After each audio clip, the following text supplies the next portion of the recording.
Hello? Hello? Hello, hello, hello. Hello? I can't tell. Hold on.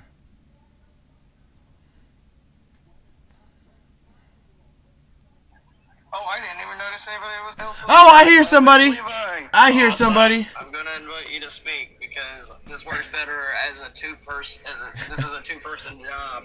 I could tell that. I listened to your last. So I'm just gonna wait for you to accept that. Ah, shit! Like You can't hear me. Fuck! And I know how excited you are for this. Fuck! I can tell your excitement. God, fuck! I can tell, dude, your excitement. Can somebody hear me? I can't tell. Through the replies. Ah, fuck! Come on. Did it work?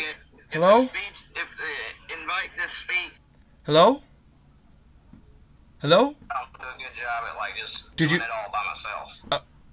Did I hear you? Can you hear me? Because I tend to like forget what I'm trying to talk about, or I'll go on tangents. Can you hear me? Yeah, I can hear you. Oh, cool! I was just trying to say, I was listening to your other two talks from yesterday, and you kept saying that, and I felt so bad for you that I wasn't there. I was like, oh no, I wish I could.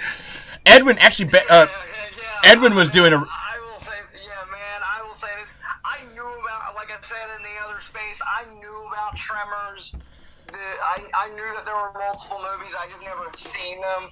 But I did like the little Jaws poster homage with the first movie. I'm like, I see what you people are doing. So by the poster, I was like, they're doing the Jaws poster. Well, that's good. I like that. I literally, when I heard about the premise, I was like, oh, so it's basically Jaws in the desert. Which is actually pretty much a good way of putting Tremors. I actually watched. I was like, well, not exactly, because they're not exactly. I mean, the basic idea is like Jaws in the desert, but but not. It's like. Yeah. No, you're right. You sand sharks or shit like that. God, that was a bad movie. You're honestly right. I see so many people make the Jaws comparison, and in my mind, I used to think that Jaws was just a straight movie. Like there was no funny business about it. But when you watch Jaws from the Tremors angle, you realize they make a lot of jokes in it. Like Jaws is there's plenty. I mean, that's one of the only other horror movies I can think of. It's not even a horror movie; it's an adventure movie. Yeah. With a horror element. Yeah. Like there's some scary scenes, but it's not a horror movie. Unless you want to count all the underwater shots. I mean, if you have thalassophobia, good fucking luck. One of my favorite scenes in Jaws isn't necessarily the horror movie part. It's when Brody and Hooper and Quint are all just sitting there. They're drinking. Like, they're all just drinking. Yeah, and they honestly, I love how it starts where they're like showing off scars. Or they're comparing their battle scars, if you will. But then it's funny. It's kind of funny. They're like trying to one-up each other. And then Quint comes in. I love how naturally it leads into the monologue, Quint's little monologue. Oh, and exactly. I say, if that shit was done today, it wouldn't just be a monologue. It'd be a full fucking. They would have filmed a whole fucking flashback. Yeah, I'm glad they didn't do that because I mean, it would be interesting to see another version of it where there was a flashback filmed in a way. But I'm glad at the end of the day, I'm glad they didn't do that shit. Because it works well with the way Robert Shaw is saying it. You can. It's so eerie because you're putting it together. You're visualizing what it possibly went down, how it possibly went down in your head. You're transported. You're in his shoes. His fear brings you right there. You don't need the flashback because I can't remember the actor's name, but he literally brings you right to that moment, and you're like, oh, whoa, wow, okay. Yeah. But then I love how it ends though. So they do the scars, and then he goes into his monologue. And then the way that it ends, show me the way to go home. I'm tired and I want to go to bed. And then all while in the background. Oh wait, you can't go home. You're hunting a shark. Yeah, and because then in the background there's the beep, beep, beep, and the shark's getting closer. Yeah, you hear the barrel beep, beep. And then the shark probably heard their bad singing, decided to go, man, shut up, I'm trying to sleep. So I'm with you. Jaws and Tremors. Assholes woke me out of my wandering slumber. You guys are singing off key. God, yeah, you motherfucker! Like, go to take singing lessons. Oh man, but actually, and that's where I haven't seen Nope yet. I'm dying to see Nope because I see so many people compare it with, oh, it's like Tremors or it's like Jaws. And I'm like, I want to see that. Yeah, sir. Yes, sir. With that, my mom walked in for a split second, asking if I was still talking to somebody. Like, come on, Mom! I don't see the point, and I'm not planning on stopping anytime soon. It's not going to be for a few hours. No. A typical episode of Talking Tremors is at least 2 hours. Oh, yeah, 2 hours. Yeah. I mean, so the last space was like an hour 17. Oh, both of them combined, you were almost at 3. Oh, shit. Because you had 2 of them. One was 115 and another was 117. Yeah, that's right, because the last one, someone tried to call me. Yeah. Someone tried to call me on my phone, and with the way I have my headphones set up, because I got Bluetooth, I got wireless headphones, so connected to my phone. That's how I'm doing this. So I have no fucking way how to make this a part of a proper podcast unless somebody else knows how to take the recording and just add that. Well, guess what? I mean, keep in mind. It's right now. It's happening. You are on an episode of Talking Tremors, bro. Oh, that's right. No. I mean, that's why I had to say. First podcast I've ever been. I guess this is the first podcast I've ever been a part of. I've always wanted to do a podcast about whatever, DC or just comic book movies in general, or just whatever, or just film in general. But Tremors is a damn good series at the moment. I still haven't. You haven't watched the TV show yet, and I'm mad at you. All 7 movies. I know about all 7 movies, but it hits different when you actually watch the movies. You can learn all there is to know about the plots, and even when you watch the movies, you're still on the edge of your seat. That's what I feel like Tremors is. Oh yeah. I will say, keep in mind, I do think 3 is the cheapest looking one, despite it being the most expensive at the time. Edwin and I both agree with you on that one. It is hilariously, compared to the first 2, Tremors 3 is released compared to Tremors 2. It's the most expensive. $6 million out of the quote unquote trilogy at that time. Yet it somehow looks even cheaper. Yeah. Like they kept wanting to do the CGI Graboids. I'm like, okay, I get. Okay, guys, I get it. The practical Graboids were a pain in the ass the first go around, but y'all came up with the proper strategy in 2. Just carry that up. See, that's what I always say. But when it comes to the Tremors, practical equals better. Yes. Until 5. I mean, again, there are times where the CGI looks a little wonky because it's direct-to-video, but the actual shot of the African Graboid jumping out like a fucking shark. Okay, see, I actually, this is where I have to, like, take umbrage, because it's not, the CGI isn't what, like, ruins it for me sometimes. It's how you can go beyond what would be normal physical limitations to create something with CGI that's not, that you wouldn't normally interact with in the real world. What you just said there about the jumping Graboid is something that I waffle on so hard sometimes, because it looks cool. Like, I love the image of it, like, jumping out of the ground and fucking eating the guy in one hole. Great white going after a seal. But I always go back to, like, yeah, but, like, these are, like, 30-ton worms. Like, really? Is it really gonna jump out of the ground? Like, it was already hard enough premise for me to buy that they're tunneling through the dirt as fast as they are. Are they really gonna jump out of the ground? Yeah. Like, I'm like, yeah, these things are but then we gotta keep in mind, there are buildings that weigh more than a fucking gravel.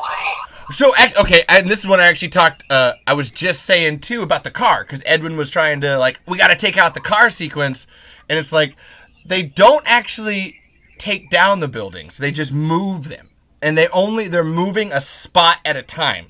This is something I go through in my own head, where it's like, they're pushing a corner up, or they're going over to another corner and pushing that up, and even more so, they're digging underneath of it. Yeah, because of the spikes on them. It's kind of like, you know how like the hairs on a tarantula will move in a way to sense vibrations. It's the same kind of thing.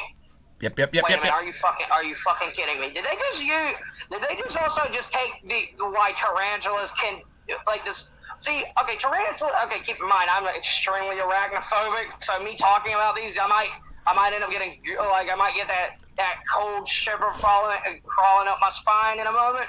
But I do want to bring this up because it is kind of interesting, despite me being downright terrified of those damn things. I still find it interesting that. Well, okay, except for maybe wolf spiders who have like 8 fucking eyes and 2 of them are humongous, and yet they still can't see worse shit. That alone I found fucking hilarious. I'm just like, wow, you have 8 eyes, yet you can't see shit. Irony! The irony in that, the oxymoronness of that is just astounding. Like, you would think with multiple eyes you'd see better. It would be like the wraparound theater screens. Hey man, sometimes 3D is just too much, man. I gotta put the glasses on, and it's just coming at me thick and fast, and I don't know what to do. It's coming at me! Oh, it's coming at me! Shark Boy is reaching at me! No! You just watch Tremors Bloodlines and like that surround and that fucking like what's it called, that wraparound 3D shit, or better yet, that holographic 3D. Where it's like projected as a hologram, and you're just like, and you see the grabber slither into the camera. You're like, oh, it's coming at me, bro! It's coming at me! Shit! And then your shield is like, it's not fucking there, jackass! Oh. Can you imagine like somebody who's high on acid would probably not be the best person to watch a Tremors movie with. They're trying to grab me! They just run out the fucking theater. There's Graboids in the theater. There's Graboids in the. They're gonna be like the guy from. They're gonna be like the guy from what's the Invasion of the Body Snatchers? They're here already. You're next.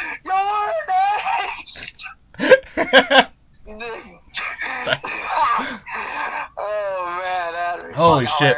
Back to Tremors. No. I was gonna tell you too. I was enjoying your tangents, so we can get off in tangents as much as you want to too. If you want to talk about Doctor Strange, or you want to talk about another movie, or Jurassic Park, or you want to talk about anything. Okay, speaking of Jurassic Park, okay. I got something to say about Tremors Bloodlines. Oh! You mean They got a lot of shit from Jurassic Park in that movie. You mean Tremors 5 Jurassic Bloodlines? Jamie Kennedy for the most part in Tremors 5 and 6. It is annoying, but I do believe that was the idea. I don't think there's no like I highly doubt John Wellpley intentionally made him accidentally made him no, he knew what he was doing. These people know what they're doing. They must have. Because keep in mind, Bert is the main character, and Travis is kind of a pain in the ass for Bert. So, in turn, he should be a pain in the ass for us. So there was actually... Like Grady, keep in mind, it's kind of like Grady Hoover in the second movie at first. Like, at first, Grady's kind of annoying. Like, but with the difference between Travis and Grady grows on you after a while. Travis... Oh, by the end of 6, actually, yes. Once he has to kind of take over for Bert because Bert's just out of commission. I do like what they did, that he's starting to take more and more after his dad. That's my favorite. I do hate how they regressed it though from 5. I hate how they just outright rehash the character progression from 5. I know, right? Bert and Travis. Like, they literally go back to square one in 6. You're just like, okay. I mean, even the only thing they keep is the fact that Bert and Travis knows that they're basically, that they're flesh and blood. That's literally the only Rosetta Stone me, dog! You know, Bert Gummer's got some big shoes to fill. Size 11. I've seen you in the locker room. Oh, that's fucking fun. Yeah, Bert's hilarious. Also, I do like in the first movie where Val and Bert are kind of arguing on the fucking rock. He's like, don't push me, Bert. Don't goddamn push me. And he just turns around. Them Graboids don't kill him. I will. Them Graboids don't kill him. I will. And he's like, what? Like, Bert just went, what? What? I'm like, wait, is he saying what because Val called the things Graboids and he has no clue what the fuck a Graboid is? Or was he going what at the threat? Oh no, he was going. Kill him. He heard the threat. Because then I love the. Threat, but that probably wasn't even the forefront. He heard it, but his reaction probably wasn't towards the threat. It was what Val called them things. Oh no! I would disagree because there's actually. So if you look at it, there's actually two couples in that scene, and the wives of both couples take their selective men aside to be like, it's okay. Like when Kevin's, them Graboids don't kill him, I will, and Earl just takes it. You're saying Earl takes him aside. Like a married couple, and Yes. Earl takes Val, basically his quote unquote wife. Exactly, and then Heather does the same thing to Bert because he's I don't just come on, let it go. Takes Bert, like, Reba McEntire. I hate that. See, I hate what they did with 2 though. I do not like that they made them divorce because Reba McEntire wasn't available, didn't come back. Just say Heather's just on a damn vacation somewhere. Like, don't have them be divorced. I've always liked that character aspect of Bert because it three-dimensionalizes him. Bert's pretty awesome. I love Bert. Him a bit, but then again, I loved Heather, man. And see, but this is where, in my mind, I'm always, and I know Stampede Entertainment is too, where it's like, if we brought Reba back, we would just, like, there would be a way to write her in and get her back there again. Because it's this, that. I would have just retconned that little moment. Or better yet, not really full retcon where, oh no, they weren't divorced, they didn't have her. We just wrote that because we couldn't get her back. No, I would say, I wouldn't have said divorced, I would have said separated. They are technically married, it's just that they... You're actually... Hold on. Actually, no, hold on. Said the whole Graboid thing caused that split. They're not divorced. No, they needed time apart. Well, obviously the Graboid thing would cause some PTSD. I do have to say, they're not divorced. It doesn't, like, they do say... Okay, so they're separated. They do say separate, like, they do, there is no, like, straight divorce. The biggest thing that Bert says is she's go visiting her sisters, and then she laughed at me because of the collapse of the Covert Union. He was lying, though. But then... You can tell he was lying through his teeth by the way he said, Heather left his ass. Oh, no, but what I was saying, the final one, the real, like... Oh no, Heather and him have separated. I mean, he kind of does in his own Burt Gummer kind of, but in his own kind of way. I'm trying to say he admits it. No, there's a straight admission. Heather called me and told me to send her the HK-91, and the way that judging by Earl's reaction says all you need to know. It was judging by Earl's reaction. That was her way of saying, "I'm leaving your ass." That's where, like, I can't ever say they're officially divorced, but there's definitely a separation, and they pushed each other away. But I'm always in the camp of, like, a good writer will find a way to bring that back or make something work with it, and even more so, like, I would love to make a Tremors movie. I want to see if I could. Not necessarily do a remake because I don't want it to go like, not in the same vein of like, let me see if I can make more money than the first or do better. No, it's more or less, I'm going to go more the Gus Van Sant route. Not exactly the Gus Van Sant route like he did with Psycho, but more the same mindset or a similar mindset. Seeing if it could be done. If I could keep it as close to the plot as the original, just with that, but adding a couple stuff, but not changing too much to where it's drastically different. So obviously the Graboid design, and I would go back to basics with it, like the practical effects. Yeah, it'd be a pain in the ass, but hey, that's what K&B and ADI are for. Honestly, there's so much I want to spoil for you, but you haven't watched the TV show. No, hold on. All the different creatures. No. That's actually not what I was saying. Like bits and pieces of it from like the kill counts that they would bring.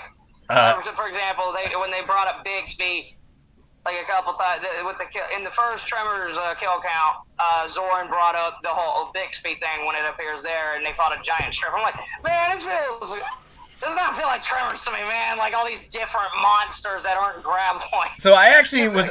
When you watch the first movie.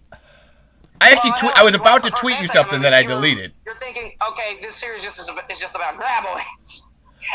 But then all of of a sudden the TV show happens, and there's all these other hold on. monsters. I was like, what the hell? I have to. Far removed from Tremors. I have to like make a correction. I totally have to X-Files. point this out. I tweeted this at you, but it ended up getting deleted because I kept hearing you say that about the TV show, and I have to say this. It was like the most Tremors In a out of the Really? All right, in a world with giant worms that turn into dinosaur chickens, which can multiply by eating enough food, and then those dinosaur chickens turn into giant farting thunderbirds. Fucking description of a shrieker I've ever heard. No, I use it all the time. If you have worms that turn into dinosaur chickens that multiply by eating enough food that turn into farting thunderbirds, and how is it like so implausible that somebody made a gene compound that mixes the DNA of multiple species together?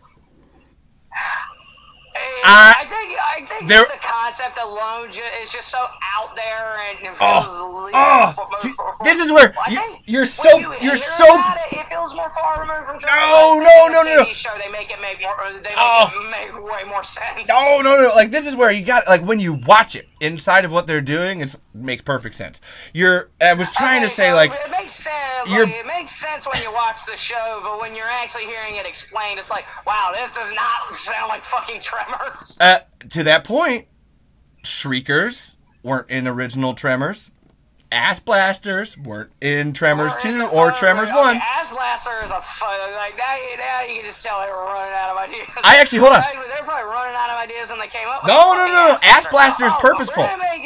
No.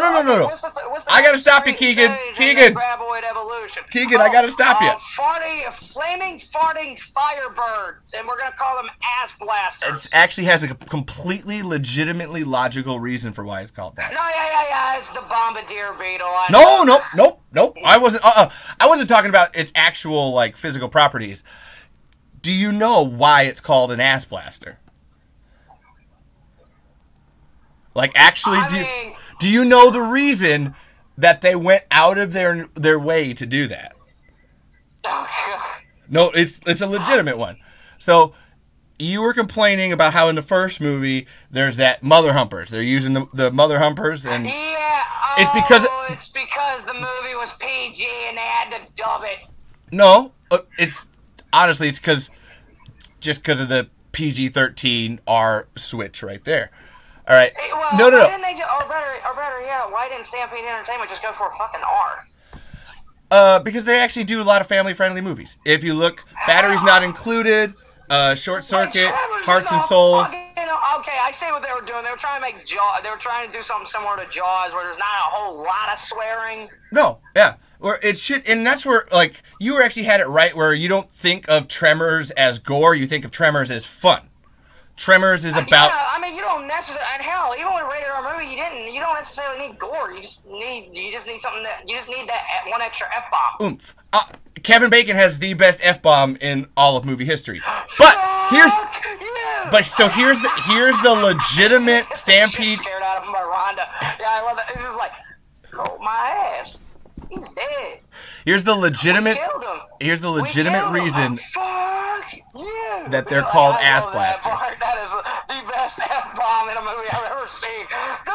Just this kind of shaky nature before he actually says it, and the way he jerks forward with the finger.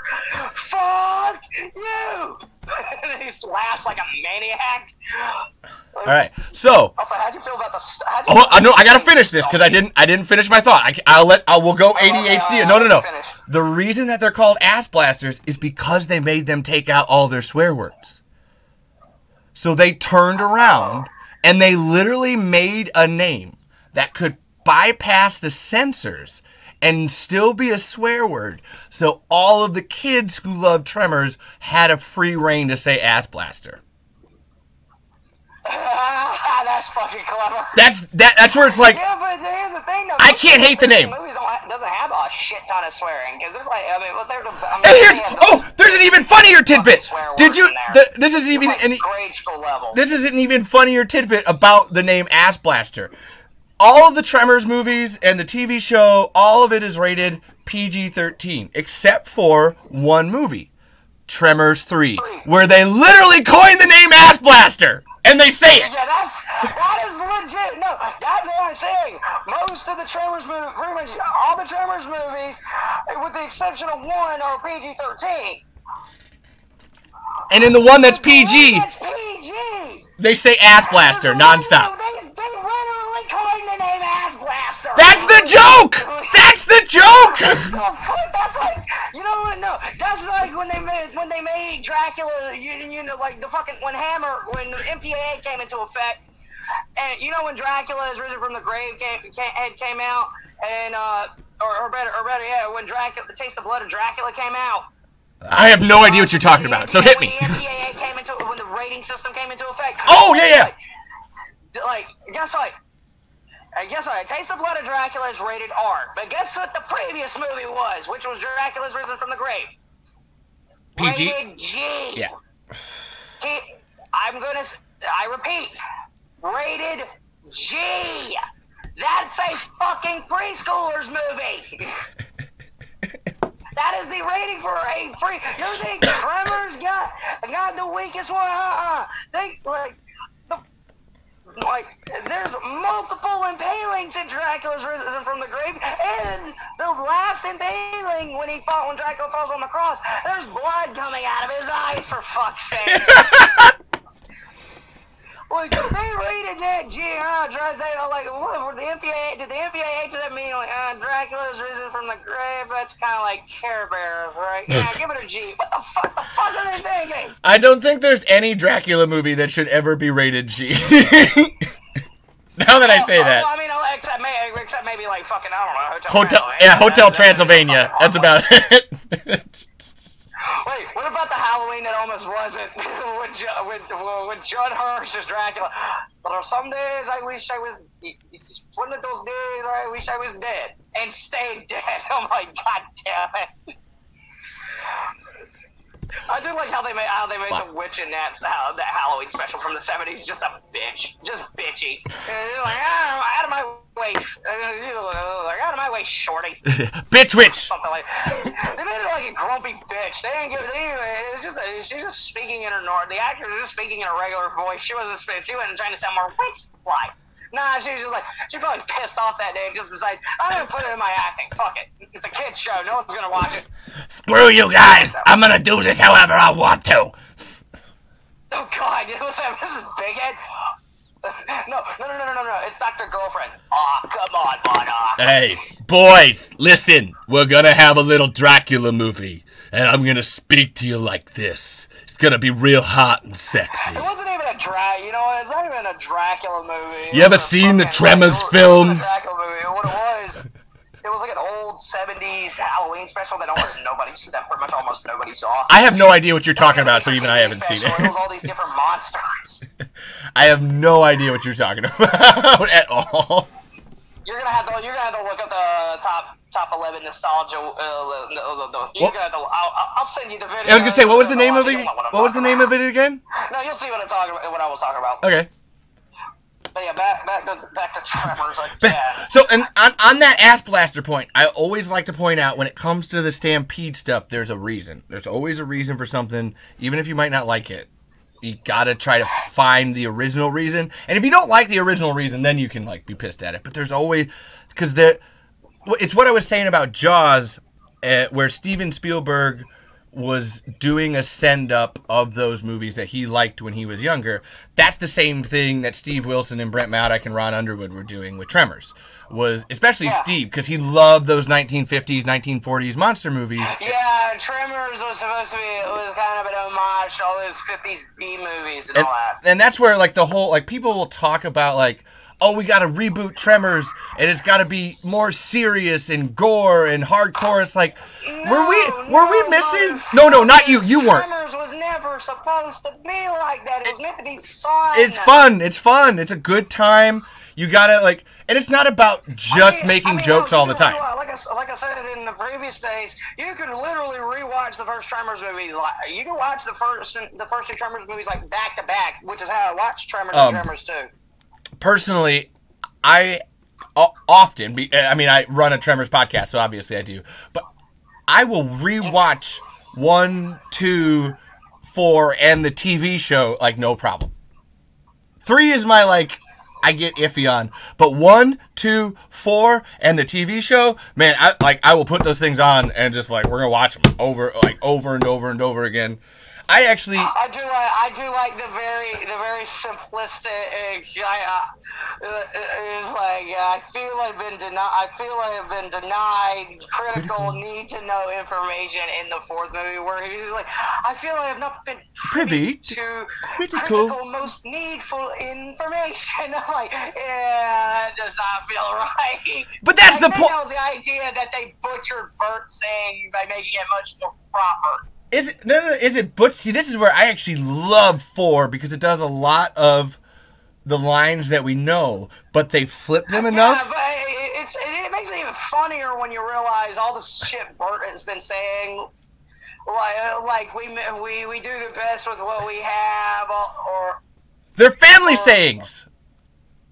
Yeah, that's why I love them. You gotta remember, Bert those phrases were pretty much stolen and just carried down through Bert's generations, but got more and more simplified, if you will. I actually got it wrong when I said the whole it got simplified in 4. No, it actually got a little bit more complicated because of proper grammar. So I love what Bert even says it. Well, no, Bert says it in a much more simplified manner. He streamlines it. Spelled out. Like, I feel I was denied critical need to know. He says it more military-like. It's streamlined. Bert's clearly Bert's a gun nut. It's clear that when those lines get said in that 4th movie that you're like, oh, so you just like, you heard that, and then that was just you just couldn't stop saying it. Yeah, you just said from other people, and you can't. And you just down through your generation. And it all of the Gummer dads would just say shit like that, and it's just one of those things that, like, you know, Bert heard his dad say it, and Bert's dad heard his dad say it, like, over and over. So and so on and so on and so on. And so that's where it gets distilled. Wasn't a gun guy, despite Bert being one at first. That was funny. That's why I love that movie. Is he starts. Hiram's character arc in the 4th movie is one of my favorite things because he starts like such a dick. He's like a horrible fucking person. Nothing like Bert. He's like, Bert's a dick.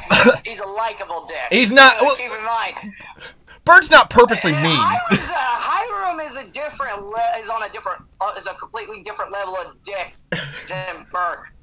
Bert is more like a hard dick, whereas Hiram is this snobby rich person kind of dick. Like, Hiram's the kind of asshole you want to punch in the face because of how snobby and British and semi-British they are. Like, I know Hiram isn't British. That was the joke. Because there are times where it sounds like Michael Gross is trying to do a British accent, but not really. It's a Philadelphia accent. Like, he's from Philly. Yeah, he's from fucking Philly. I'm just fucking with you, man. I'm just like, it's true. Well, he's trying to do proper. Actually, and I always credit, that's where I kind of, 4 is my favorite of the movies in the end. Like, I actually waffle between 2 and 4 being my favorite of the movies. But 4 gets it for me, man, because I just love Michael Gross acting his goddamn socks off in that thing.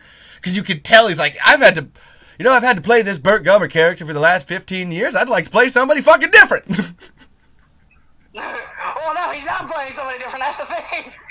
Well, no, he is, but yes, technically he's playing somebody different, but he's like it's good to play somebody that's different in terms of personality. He's once a Gummer, always a Gummer. Yeah. As an actor, writer, director myself too, I can tell that he's like, oh, I get to like stretch and actually do something for a change. It's like Robert Englund in the Nightmare movie. Yeah. In the first movie, yeah, he cracked jokes, but he was much more mean and he was much more serious in that first movie. In the first 2. Like, he was legit sadistic in those first 2, but over the course of the franchise, you actually saw Robert stretching his acting and getting a little bit more goofy. I like that because it showcased Robert's range as an actor. He can be a legit intimidating villain, and he can be legit funny. Yeah. So that's why I still like this. Like, say what you will about the characters and the plots and their lack of ideas or the quality of the movies and stuff. You have to give these movies this. They're fun. They're all fun to watch because of Robert. Oh yeah. Honestly, I thought you were going to say Michael for a second. That same thing could almost have just been said about Trevor. I thought you were just about to say that about... Yeah, same thing goes about Bert. Well, Bert is always the same in Tremors. He actually gets much more serious as the films go on. This is where you got to watch the TV show. But Tremors 3, he's legit. Bert kind of stays the same personality-wise. Oh, yeah. The first one... It's only in... I do like In a Cold Day in Hell. You changed teams, Gummer? No, just hats. And then Travis comes and asks us the same damn question. And he says again, but more pissed. Just he's like, hats. You changed teams on us? No, just hats. he's like, take it easy, Bert. And that's where I hate 5, 6, and 7. I have no problem fucking saying it. I think 7 is the worst. Like 7's the worst. 5 and 6 are passable. 6 actually gets a pass from me because I can tell the cast is having a great time.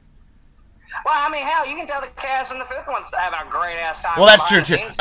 Like, you can tell they're having fun. That's true. Having fun. But I have this problem with 5 where I know what was originally supposed to happen. Whereas Shrieker Island, they're clearly there for a paycheck. They are. So this is where, if you listen to the podcast, so the reason that 7 was made was because they had a 30th anniversary reunion in Lone Pine, and they had so many people show up, and literally, like, people from like other countries were showing up, and even when they couldn't, they were trying to come in. They had so many people show up that they literally went like, "Oh wow, we can milk these fans for another movie," and then they did.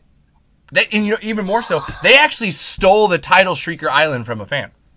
There's a dude on Twitter who came up with the name Shrieker Island in 2016, and they stole the name from him. Yeah, I mean, even though originally the movie was going to be called Island Fury, which would have been a much better title. I like that one better. I'm with you on that one. Like I've seen that, and I like that. Even the first movie went through 3 different titles before. Because it's not 2 different titles. Oh, I know. They landed on Tremors. Because it's not a Shrieker Island. That's always where I get pissed. Writers came up with that was something the damn studio came up. That was something fucking Universal came up with. Do you know? And that's a rarity when the damn when fucking Universal came up with a better title than the writers. And this is where... I did like the second title they came up with. They were originally going to call it Land Shark, but they scrapped Beneath Perfection. That title pretty damn quickly when they found out SNL had a character called Land Shark and a series of sketches of the same name. So... No, that's where... and then they were going to call it Beneath Perfection, which I'm like... That's actually also a pretty damn good title. That's also a damn good title, too, but...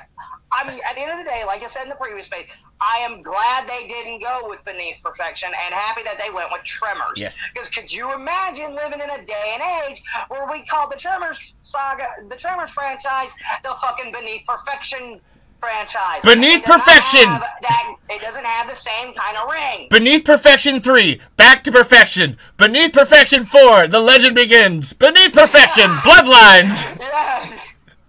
No, I've thought about that too. Beneath Perfection 5, Bloodline. Beneath Perfection 6, yada yada yada. This isn't even my idea. I've seen this idea. Perfection 7, we're running out of ideas.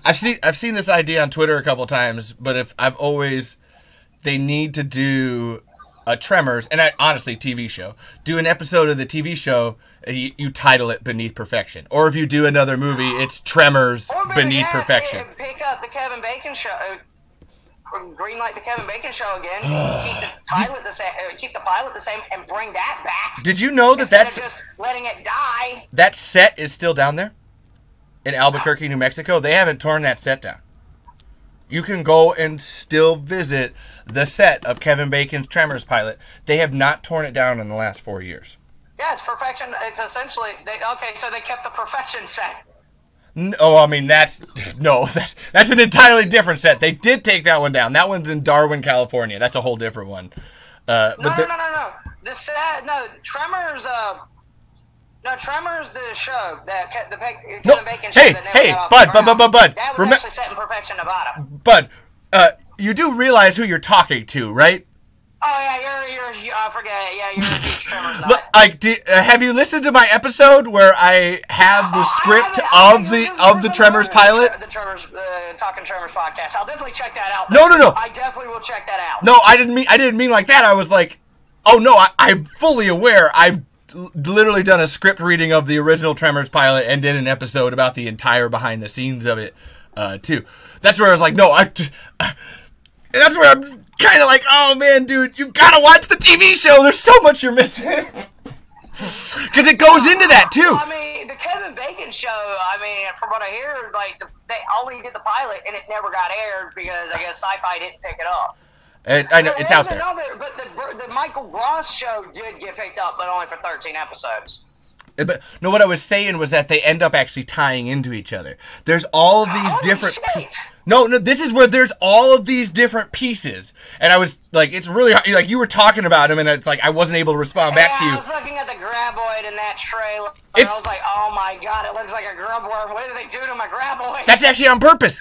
That's the Mixmaster from the TV show. It was probably a different breed. It was probably like it was kind of probably like it was probably a different breed of Graboid. Yes. Yes, it was! No, that's the fucking point, bro! That's what I'm like, oh, you gotta watch the TV show! It's like when they changed the Graboid and Ass Blaster's design in 5 because it was a different genus of Graboid, because it was from a different part of the world. But this Graboid is still... okay, so it's probably a super Graboid then. It is. Calling it a super Graboid, even though that was already introduced in the movie. It was introduced in the movie in 7, but we all know that movie didn't happen. It's not super Graboid, actually. It's a Graboid with a paralytic toxin. That's actually what that thing that comes out. It's literally paralyzing its prey, so then they can take it and bring it back to their queen. That's where it's a whole thing in the script. It's a fucking... You gotta read the script of it, bro! I gotta watch the fucking episode! Well, I mean that too. Get it released. I still don't know why they won't. I do my own fucking podcast for this. Or better yet, get it. How about Sci-Fi just? Or better yet, somebody buy the rights to the television rights to Tremors, and make it a streaming series. All right, so I guess you listen to the kill counts. You said that you watched the kill counts. I watched the kill count. Yeah. So you do know what's happening, right? Like what ended up happening between Universal literally took the series from Stampede. Yeah, I heard about that. That's where it's this, like, when you say somebody... because with Tremors 5, I think the guys pitched an idea, the original 3 pitched an idea to, like, Gummer Down Under, going to Australia. They didn't just pitch an idea. They didn't just pitch an idea. They wrote a script for 10 years. Yeah, I know that. They wrote a script called Down Under. For 10 years. It wasn't a pitch. They wrote a script for 10... Yeah, because it started shortly. Well, it started shortly after 4. Yeah. Like, shortly, they started writing scripts shortly after the fourth movie. Yeah, I know about that. And then Universal decided not to go with their idea. I mean, they sort of stole it. This is where I bring it up. Gummer to another country and fight Graboids there. This is where I bring it up. You say somebody should buy the rights. Universal doesn't want anybody else to have the rights to Tremors because there's something that thing that you don't like in the TV show, the Mixmaster, is a money maker for Universal if they get to keep it, because they get to make any kind of creature that they want and then create merchandise for it, and they get to make all the money off of it. I would tell Universal just let us get the television rights. You keep the movie rights, but we just nope. Well, hell, it doesn't, and not even buying, just lease with full intent of giving it back.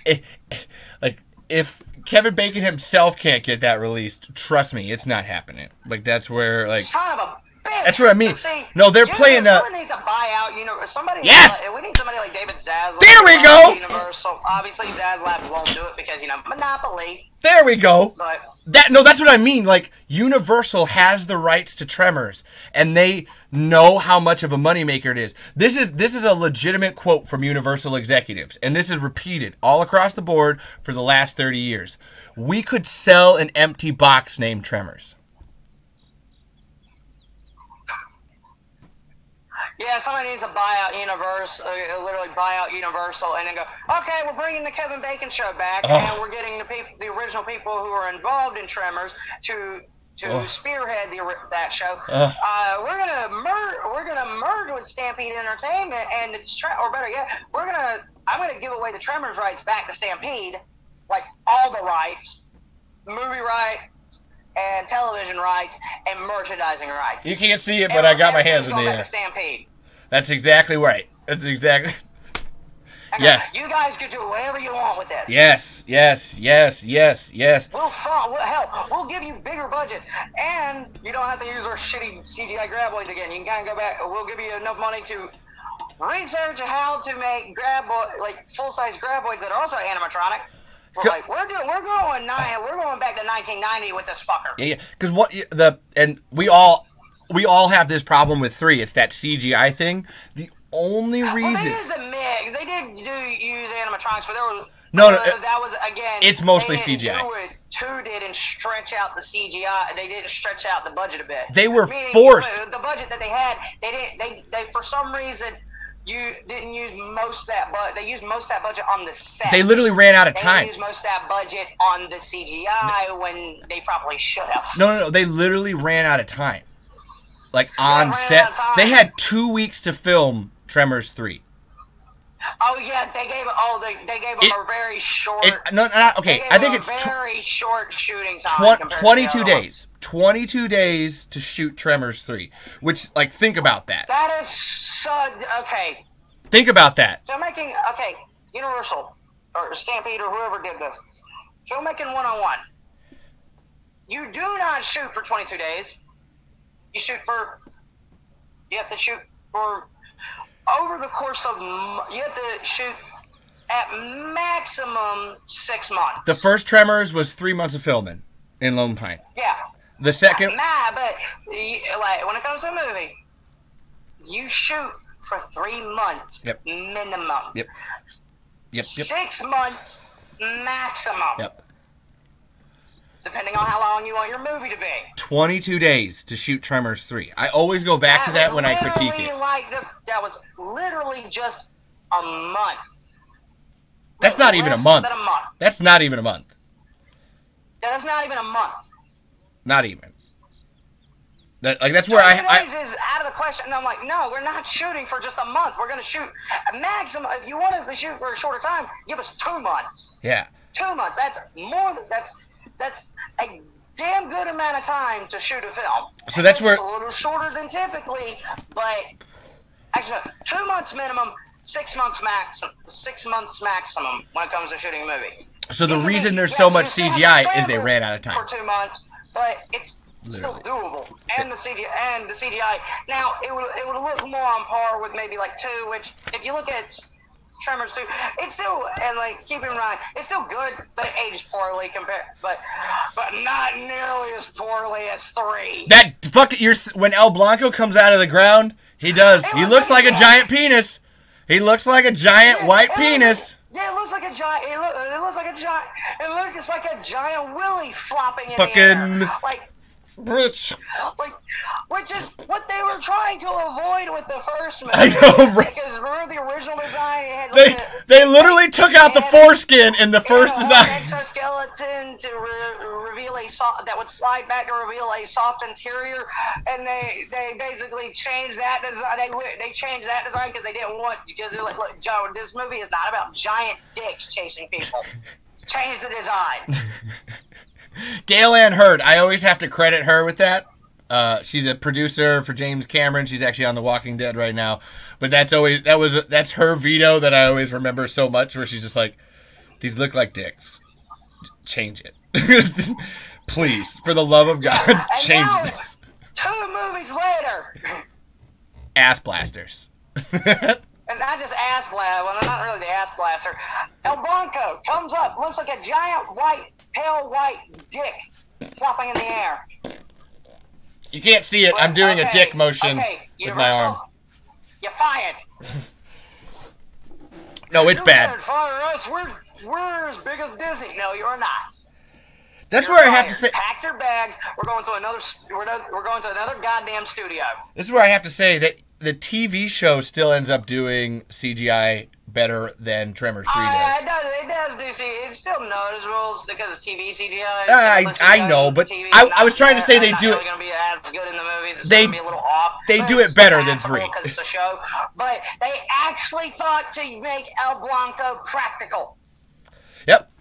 The damn movie couldn't even do that. There's actually I love a great shot in the series is they literally winch El Blanco up onto a truck, and it's just the Graboid puppet or whatever. But you know, they're just like they're just out of sight enough that they're able to manipulate the head, and they're like winching this full-size puppet onto a fucking truck trailer, and it's one of my favorite just like practical shots. Where like the Jaws thing where they had like half of it carved out for the puppeteers to get into. Yeah. Half of it.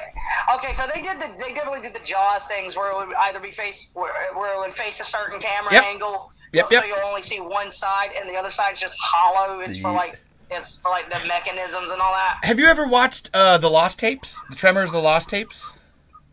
No. Oh, dude. Okay, after we're done here, don't listen to my podcast. I mean, whatever, because it's just opinion. Go to Steve S.S. Wilson's personal YouTube channel. That's the guy that created Tremors. That's his original idea. Yeah. Because he created it after going on a hike, and he was yes. What if something was under the ground? And it was just like... Hey, it's a good idea. Hey, man, we're here 35 years later talking about it. I'm not gonna knock the idea.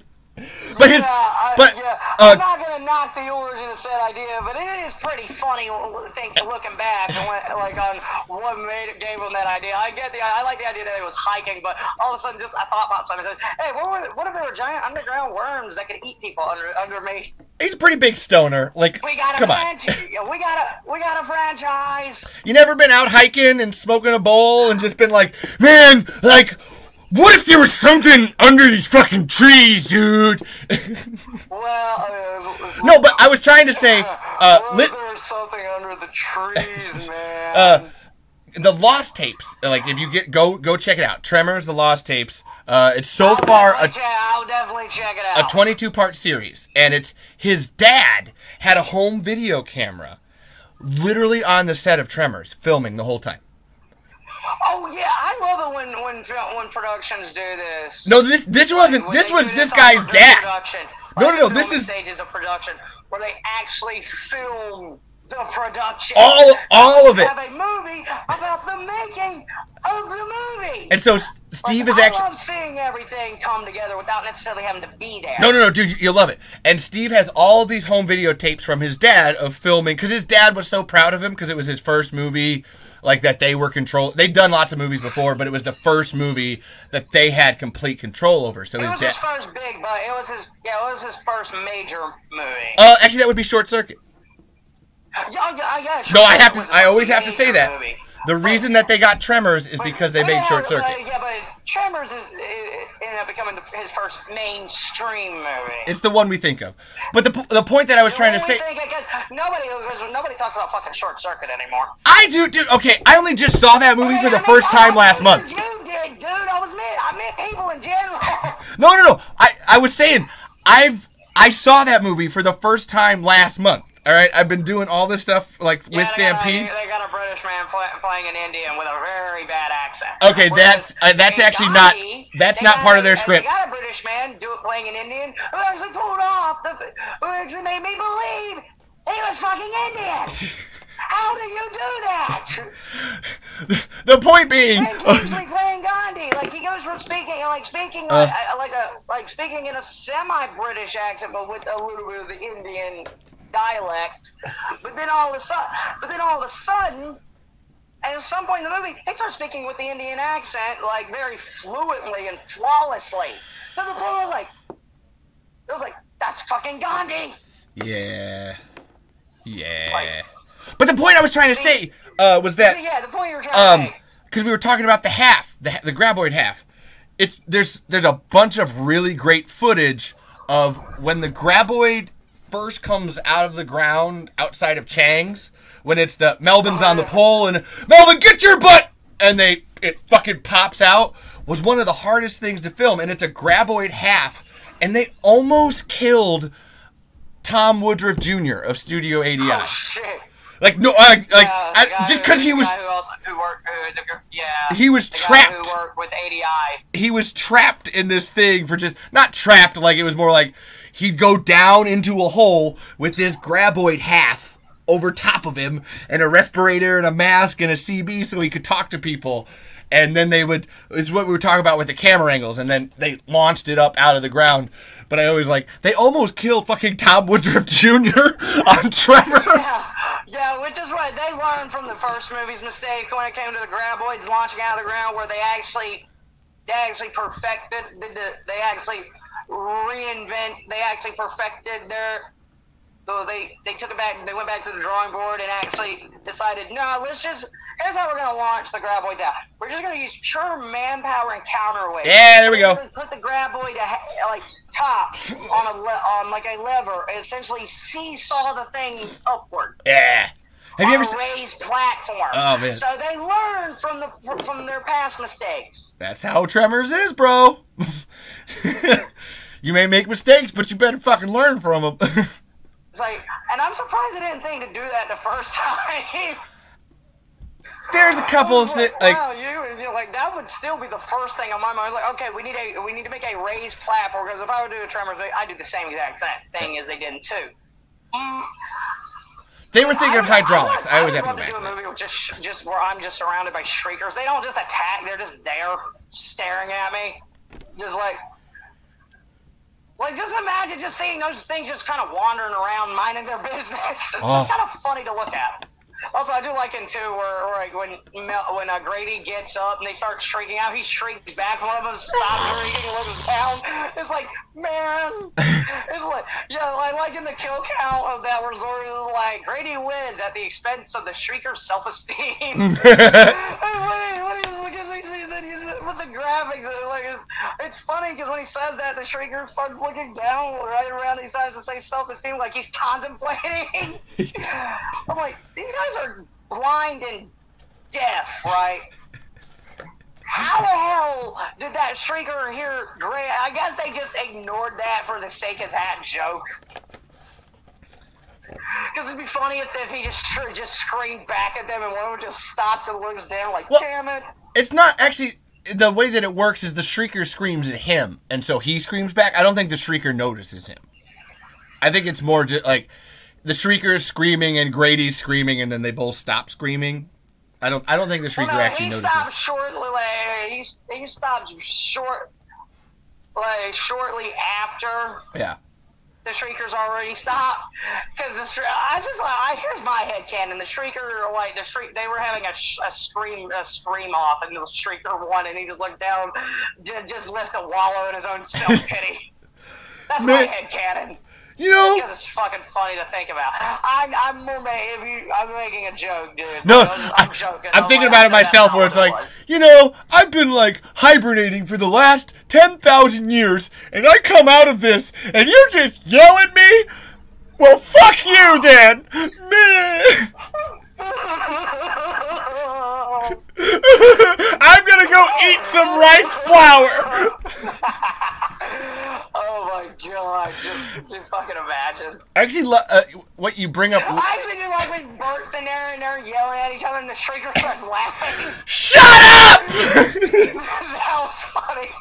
Was the shrieker actually laughing because he's hearing this shit? He's like, ah. I think that's just a convenient. That's also my headcanon. He's hearing them argue and he's just laughing his ass off. I don't think he's hearing the arguing, but you got to realize that Bert may be hidden in the skid loader, but he's yelling. He's yelling a lot, so all of that heat from his voice is raising up. That if that shrieker was happening to look, it would be like, what is that? What the fuck is that?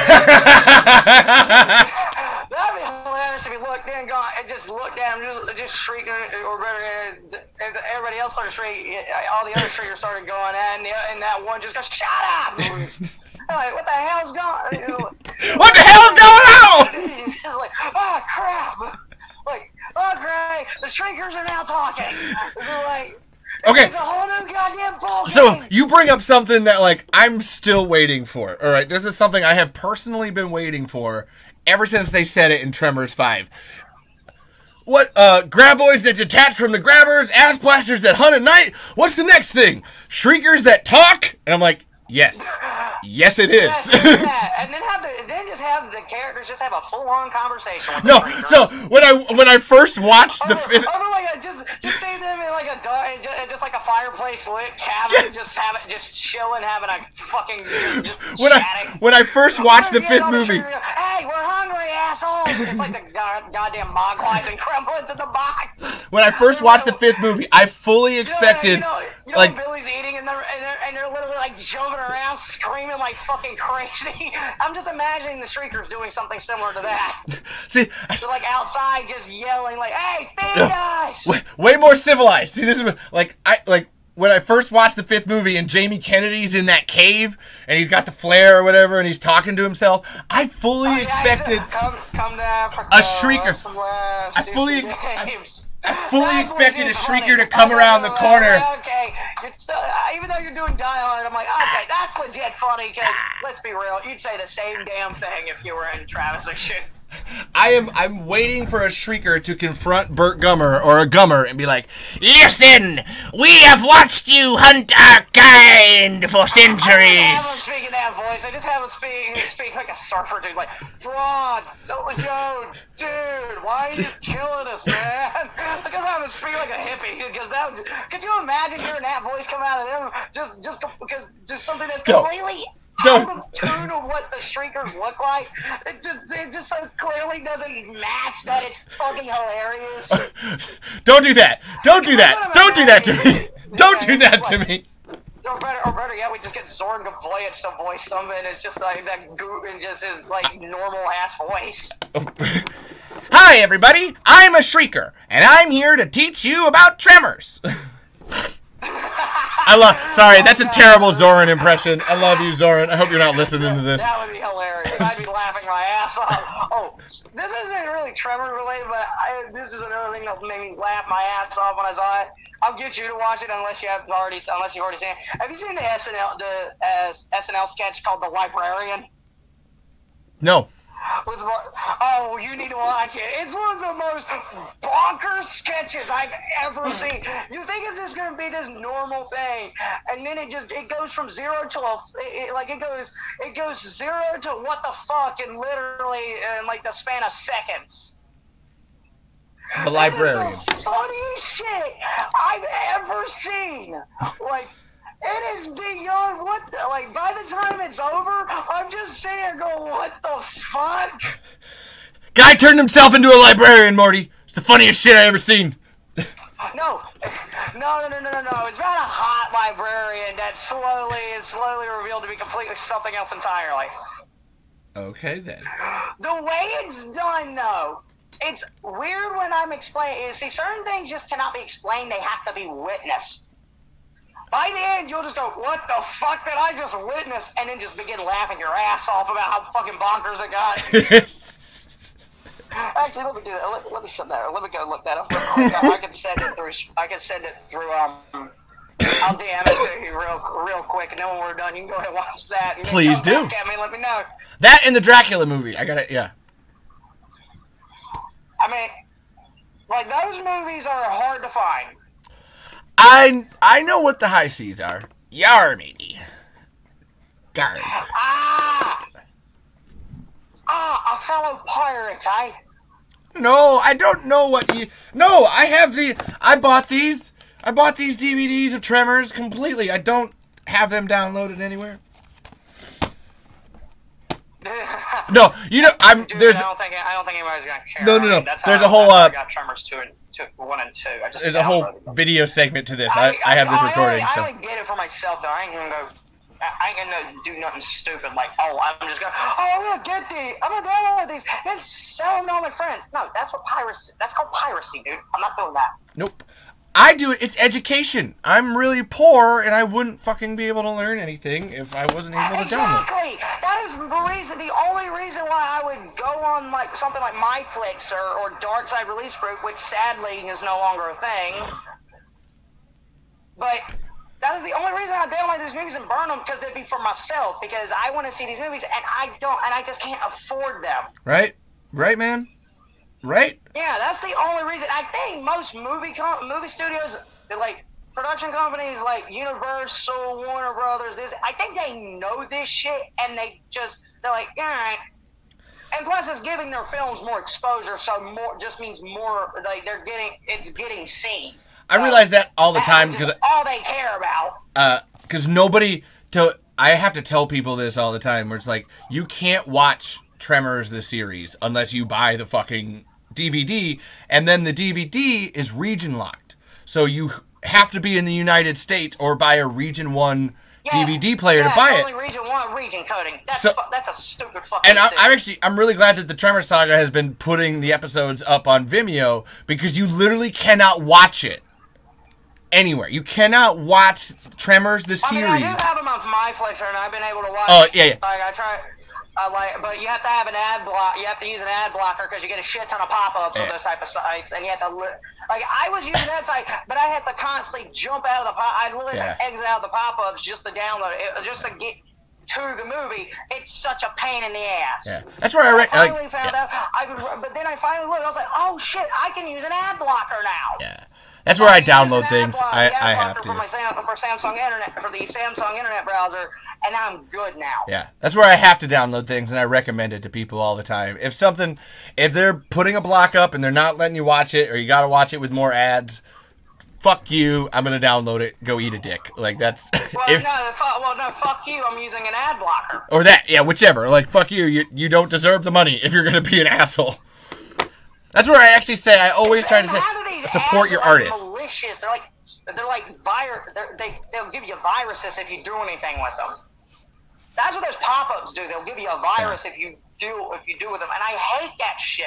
So bypass all of that. Should know better than to put these that have automatic pop-ups. Bypass all of that. Just go download it. 13337x.to is a great one. Wink. Wink. Yeah, I mean, I use MyFlixer when it comes to downloading the movies, because once you play it, it has that download button, and it sends you straight to another. It does have a pop-up. Oh. It pops you, but the pop-up is actually to where you can download it, and I download it through Streamlabs. All right. So now I'm realizing there's an age difference here. Oh yeah. Sorry, I'm a little more old school, so I just download the straight torrent. I got you now. All right. Yeah. Well, I mean, I'm 20. I'm 30. It's okay. We're all different ages. Oh shit! Well, damn, you don't sound 30. Shit. Well, you know what? It's actually kind of like my cousin's husband. He's 30. He's like 31, yet he doesn't look or sound it. I am 31. I just turned 31 July 1st. So. I turned 21. I turned 21 November 25th of this year. Yeah. Age be nothing but a number. But that's you just made me realize though, like, oh my god, like yeah. I grew up in the 90s, 2000s, and it was all about the Pirate Bay downloading. I grew up in the 90s, not gonna lie. The 80s and 90s just look like a fun time to be alive. I mean, hey man. I mean, if you're ignoring all the shit, all the controversial shit that was going on in the news at the time. I say this a lot, like to my wife when we're talking. It's like, I've heard all these old people tell me my whole life, like, yeah, things used to be a lot better in my day, or, my childhood was a lot better. And I gotta say, man, my childhood was shit, and it's just been a downhill slide ever since. There was no part of the 90s. Good childhood, though, for all intents and purposes. Even though my dad died at the ass end of the 2000s. It's all of it. The 90s onward, it's just been this gradual slide down of like, yeah, America sucks, the world sucks, you're fucking fucked, get over it, man. Like, I mean, when I was a kid, I wasn't paying attention to a lot of shit. I mean, I had a good childhood I did have a damn good childhood back in the 2000s. When I say back in the 2000s, because those are my most fond memories. Even though I was born in 2001, so I was a baby for most of the early 2000, for most of 2001, 2002, and 2003. You're making me feel old. Oh my god. Try what? How do you think I feel? Every time I go back, like on YouTube, I watch all these old 2000s nostalgic 2000s commercials, because that's what I used to love watching as a kid, because they bring me back to my childhood when I was little, and I'm going, man, I feel old. I need a cane. At some point, I'm gonna do a reaction. I want to do a reaction video of me watching all these old 2000 commercials, cut to black, and it says several videos later, and then it cuts back to me, and I'm in old man makeup, and I'm like with a gray-haired wig and a hat and a walker. No, I'm in like an electric wheelchair, and I'm like, Jesus Christ. That'd be so fucking funny. Hold on. So then that means that'd be like a real asshole move. I'm like, it goes to show, yeah, I feel old. So then there's one weird question for you. So then do you remember when sci-fi used to be spelled science fiction? SIFI, yep, and it had the little Saturn. Thank God. Little picture of Saturn on it. Thank God. Oh, thank God. I'm not that old. Cool. We have that. Yeah, because I saw the second part of the two-parter, the Incredible Hulk two-parter episode from season 4, the first. That was the first time I ever saw that show. Oh, wow. And that show, like, when I saw David Banner's Hulk fighting Del Fry's Creature, I was like, what? What is this? What is this world? I was a sheltered kid, and I didn't know much about comics or the Hulk in general. I didn't have time to grow up with comics. Okay, I was growing up with shit like the Wiggles and Teletubbies. Okay. And I was growing up with shit like SpongeBob, Jimmy Neutron, Fairly Odd Parents. You fucking name it. Hey, I grew up with all those too. Actually, that's wow, nice. Yeah, wow. Okay, so we have similar childhoods. I think I also watched I Was a Teenage Robot or something. Oh yeah. But keep in mind, I only saw that because there was the Nick Pick stuff that they had, the little compilation DVDs of all these different shows, of a couple episodes from all these different shows on one, like it was like Pick 5 or whatever. They would have a 3-1. They even had one for for Nick Jr. stuff. Wow. I had that as well. The Nickelodeon, but the actual Nickelodeon one with the SpongeBob episode, what was it, 1 million BC? Or something to that effect. I don't know what you're talking about. Hit me again. It was the fucking obligatory caveman episode. Everything set in prehistoric time. I have no idea. I have no idea what the fuck you're talking about. I saw it. Yeah, and there was plenty of that shit. I had those. I had I saw a shit ton of stuff when I was little, and a lot of stuff I kind of wish I didn't see. Right? Yeah.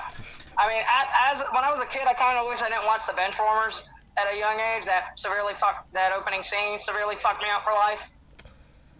I kind of want to ask you what the opening scene was, but I don't want to ask you what the opening scene was, but I also want to ask you. Kid gets bullied, lack of a better word, kid gets bullied, pretty much a baseball saying, kid gets bullied, pushed to the ground, and you can figure out the rest from there.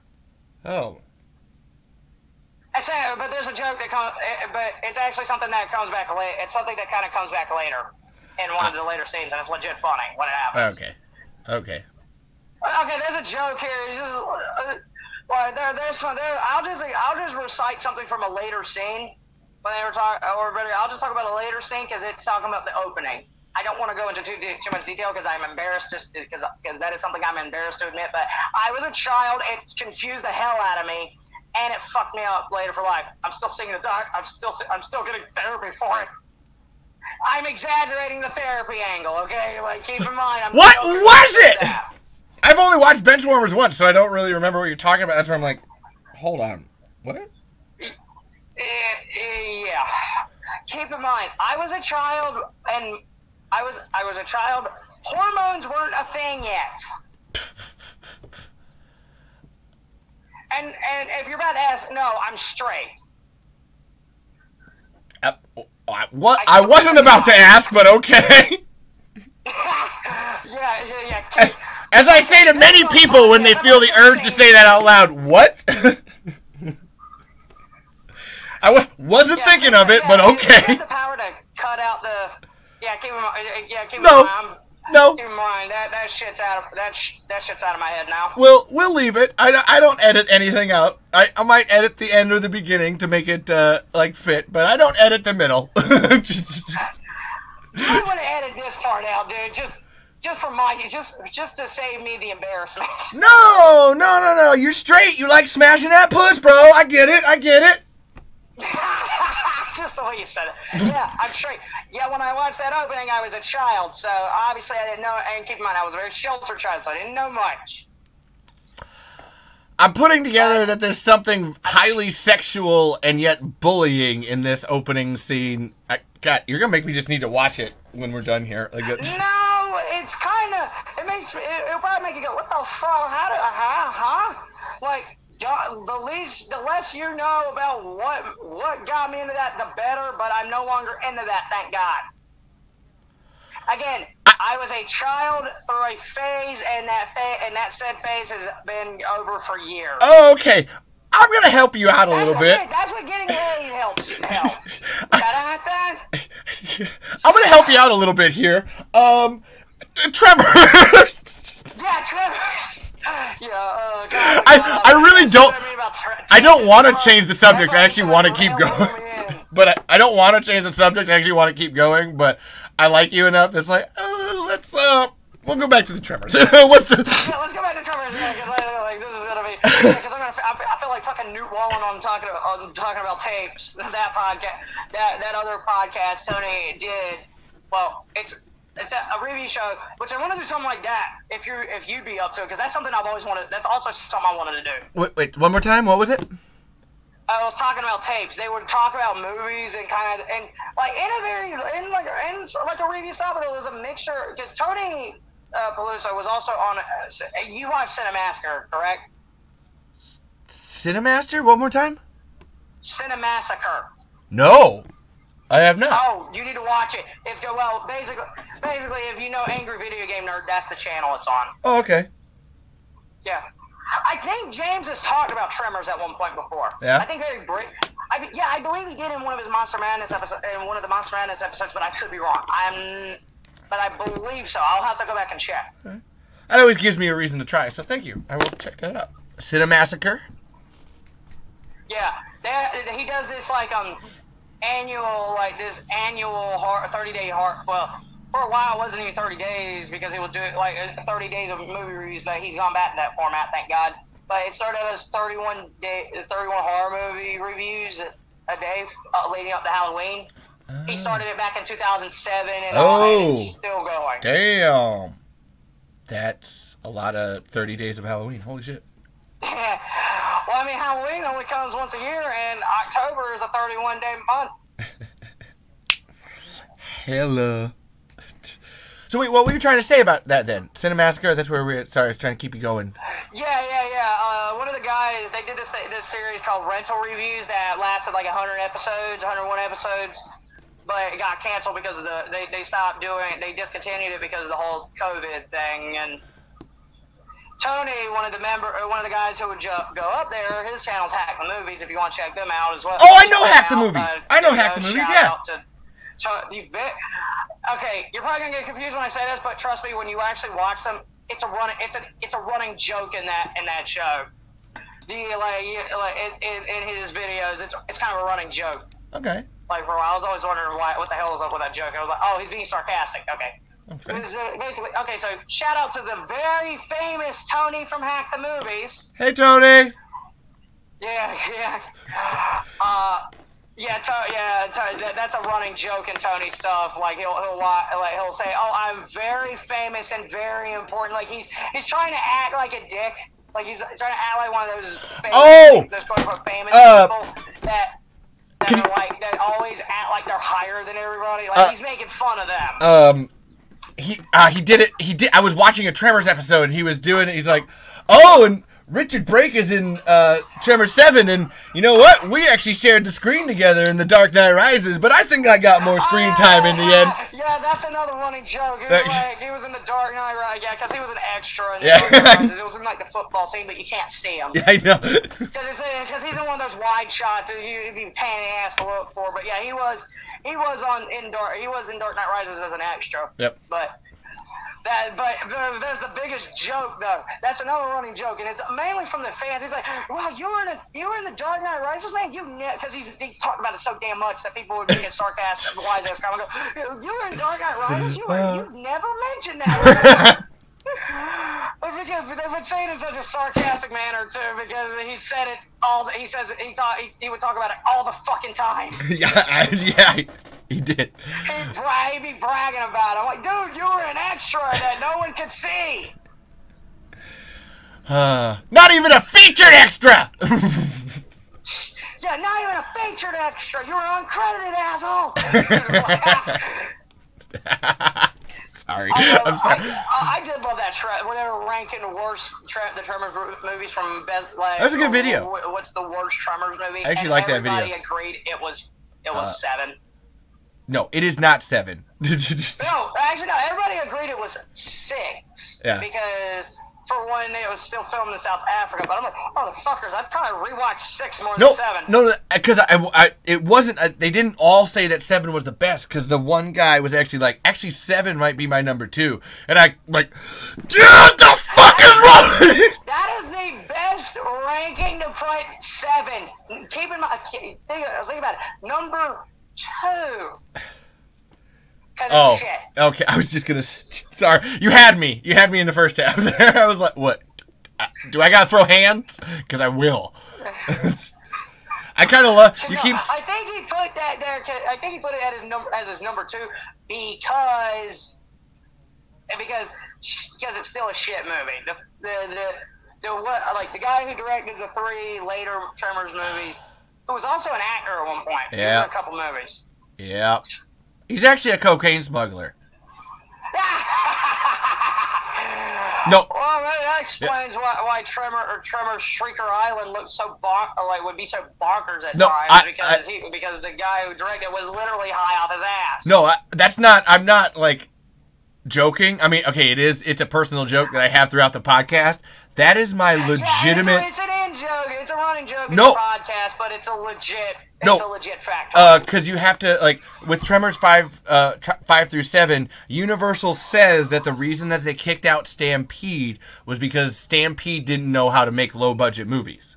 Even though Tremors 1... Tremors! Even though, I mean, this is the numbers. Tremors 1, 2, 3, 4, and the TV show cost under $30 million to make all 5 of those. And yet Universal said, oh, Stampede, we don't think that you know how to make low-budget movies. So then they turn around and they hire a guy whose first movie that he ever made was about these 2 guys who use what they do as a front for cocaine smuggling. And so I've always had this theory that, like, the real reason Don Michael Paul was hired is because he's actually, like, a cocaine smuggler. Like, and people in... Okay, so it's just a little conspiracy theory that may be true. Because, I go to this, like, he's directed so many, like, shit sequels. Like, that's what he's known for, is directing shit sequels.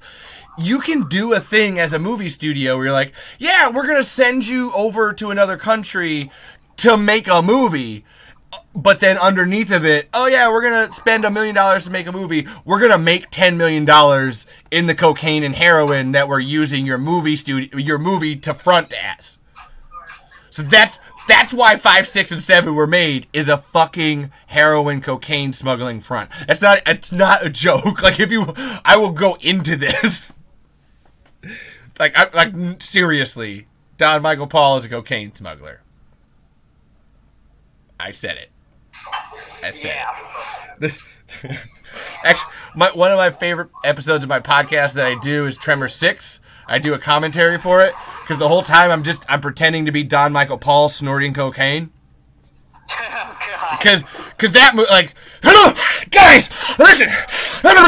Okay, we can't film in Bulgaria, but we're gonna go back to South Africa and we're gonna it's gonna be all blue, man. Don't get me wrong, there's still some good people out here, but a lot of them, like, I know stuff. Oh! Is there a third person? Yeah, hang on. Yeah, listen! I'm getting me something to drink real quick. Come here! Let's talk about cocaine smuggling!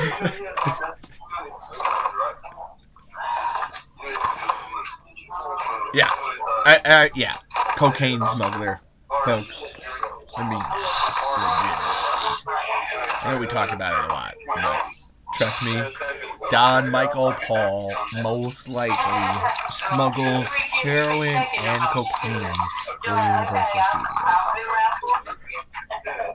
It's a thing. Hollywood's been doing it a long while. I'm kind of vamping because I can tell Keegan's in the background getting something to drink there. But seriously, like, look at these movies. You can't say, oh, like, we're going to do these low budget and not actually, like, let people know what the budget is. I had to make me something to drink. I was freaking thirsty. Oh, no, you're good. I'm vamping. We know what the budgets are for 1, 2, 3, 4 and the TV show. We do not know what the budgets are for Tremors 5, 6, and 7, but we know how much they made. So, like, what are you hiding? What's your tax break? What are you doing there? Feel free to join back in. I'm just talking about my conspiracy theory. Oh. No, it is, like, seriously, it's my main, like... What the hell that muttering was. I was just like, what the hell is this guy muttering about? Like, no, that's, like I told you, there's the camera running, and I have the podcast, recorder running too. So I was vamping because I could tell you were getting a drink. So I was expanding. Oh shit! Yeah, you won't be able to see me because I don't have a fancy schmancy setup like you do. Oh no! Okay, so what is it? This is a rig. This is a fucking crazy ass. I've had to jerry rig a bunch of weird ass shit. I'm running you off my phone, and then Caitlin has a Chromebook, and I have a Chromebook. And so I'll run camera off one Chromebook, and then I'll run audio off the other Chromebook. I got a jacked up microphone that I use. The fanciest thing that I got here is a ring light. That's actually my fanciest piece of equipment. The rest of this is all hand-me-down shit. So, as Burt Gummer says, just do what you can with what you got. God.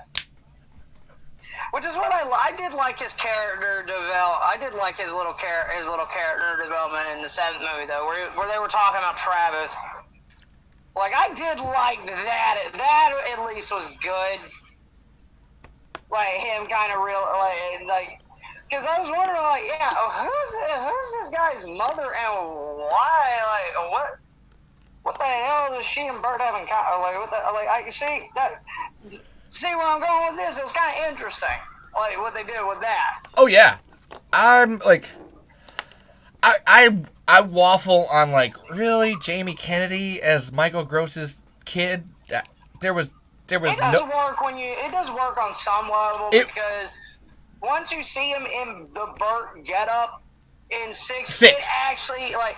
And when he's doing the mannerisms, he actually kind of favors Bert in a way. No, that's actually my favorite. Because he's getting serious, because like this is kind of like yes. So as serious as Bert could possibly get. No, that's my favorite. Like that's finally when Travis comes to form for me, and I'm like, oh, because I love that he doesn't quite get it. Balls are in the Blizzard Book of Balls. We're in the FMB. The TMZ, DOA on the ALB, and like he's trying to. I love it because Travis is trying to be Bert, but I mean nobody else can be Burt Gummer but Michael Gross. But I really respect the fuck out of Jamie Kennedy for trying. Yeah, but Jamie, you know what's hilarious? Jamie Kennedy's real talent is impressions. Oh yeah, he's a funny guy. Again, say what you will about Son of the Mask, that cursed ass movie, but I did like it as a kid. That was the first movie that was my first ever time watching a movie that was based on The Mask. Oh god. And then when I saw it as a kid, when I watched the movie as a kid, I actually didn't remember most of it except for a couple key parts, which was Loki in Albie's bedroom. And the neighbor getting his head getting turned into a giant nose. I was like, okay, that's disgusting. That's about the only thing in that movie I really remember. I'm struggling to remember from much. watching it as a kid because it was probably the only scene I saw. But I did see I do remember the Jamie Kennedy getting turned. Jamie Kennedy's mask form, which I like that they gave him hair. I'm sorry. I also like him when he's as the mask. Yes, he's annoying, but so is Tim. Tim is fucking annoying too. That was the idea. But he's a no. But I do like the hey Loki, give me back my son. No, that's a legit funny moment. Like that point, it's just that over dramatic, and then Loki just goes no, and then he just runs the fuck away. That was legit funny. You cannot say there are no funny moments in that movie, because there are, and when they happen, they're legit funny. It's a good setup. I actually did like the cover, the fucking what was it, the musical number where they goes into different styles. Like, I don't know what that second style was supposed to be, and who he was supposed to be, and who he was supposed to be imitating, because it didn't look. Some people say it's Elvis. I'm like, Elvis did not have that type of hairstyle. And no, that was not Elvis. That was somebody else. I do not know who in that moment Kennedy was trying to mimic. Like, even to this day, I have no clue who he was supposed to be trying to imitate. See, I don't even remember what you're talking about, so I'm trying to even... Yeah. I'm going to have to get you... We're going to have to rewatch that.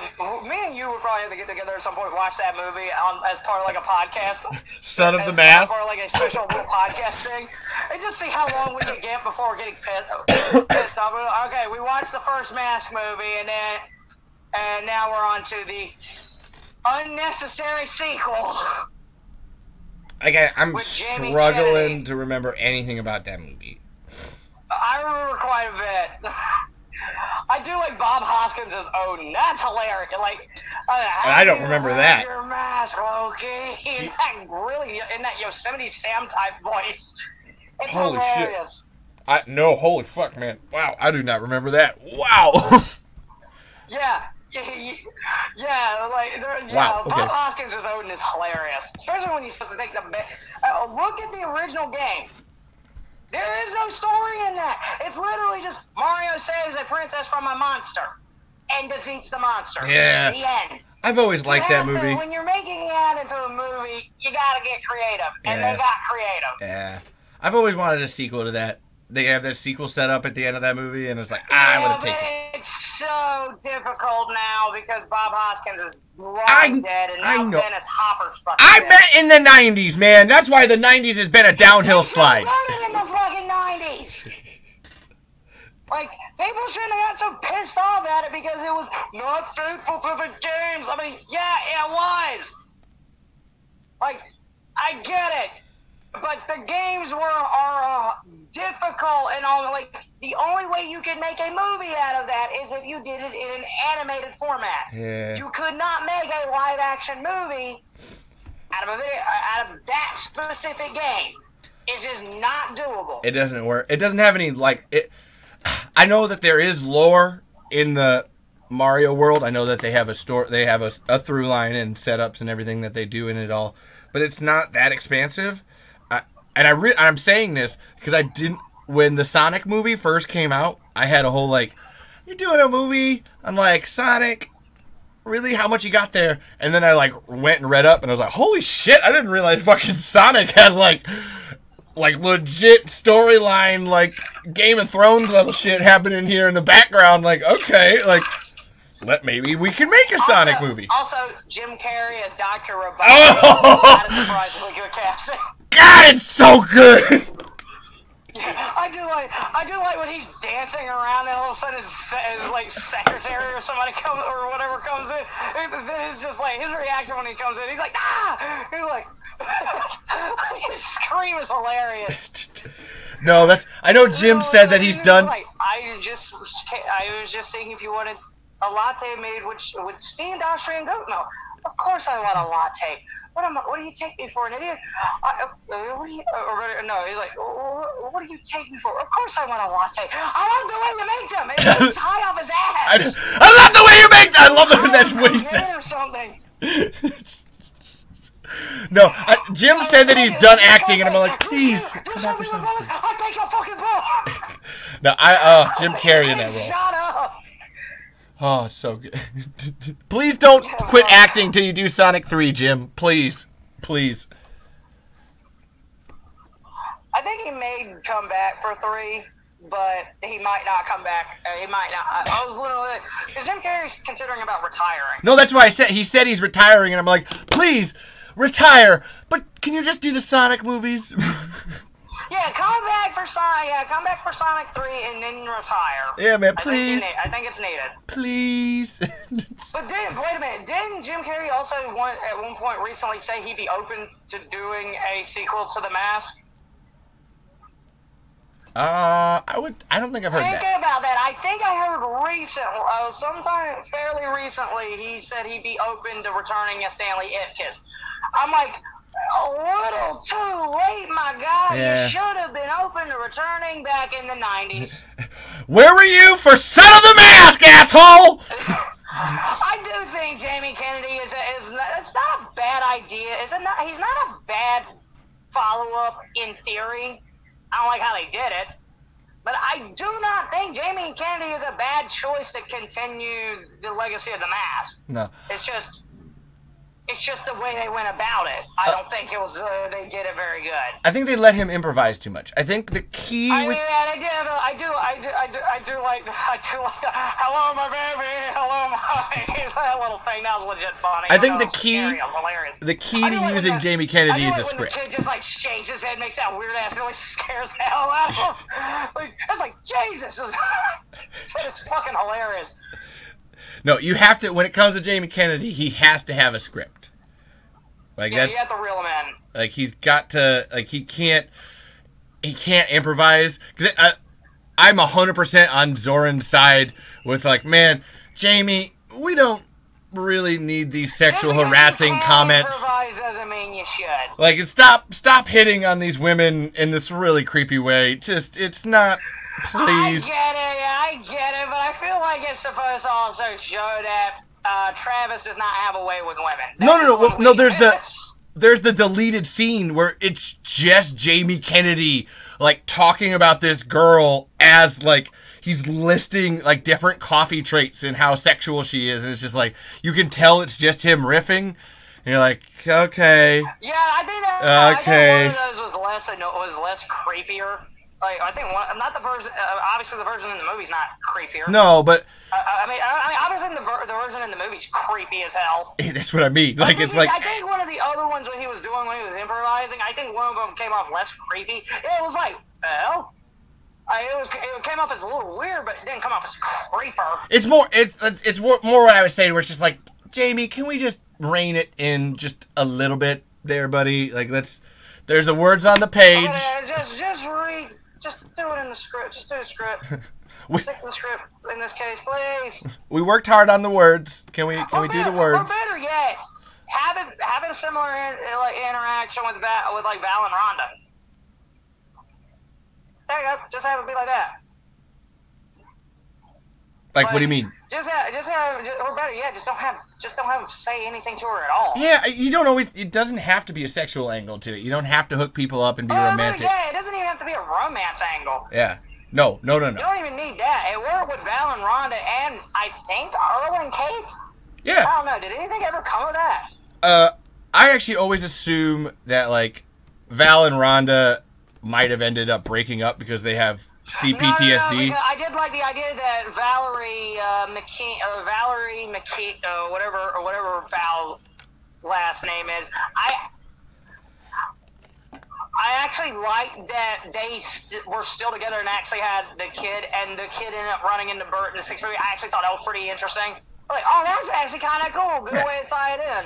Don't get me wrong, because I hate the idea of all these like legacy characters when they're married they just break up. I'm like, what the hell? Why is that trope a thing?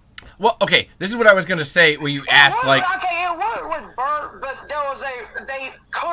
they did that little thing because they had to. No, you got to ask yourself. They couldn't get Reba McEntire back. You got to ask. They had to find a way to write her out of the second movie. You got to ask yourself this question. Address that she's not there. You got to ask yourself this question when it comes to that. So if you have somebody, two people in a life or death situation like that, and then they end up getting together, it's actually something called trauma bonding, and it doesn't lead to good relationships down the line.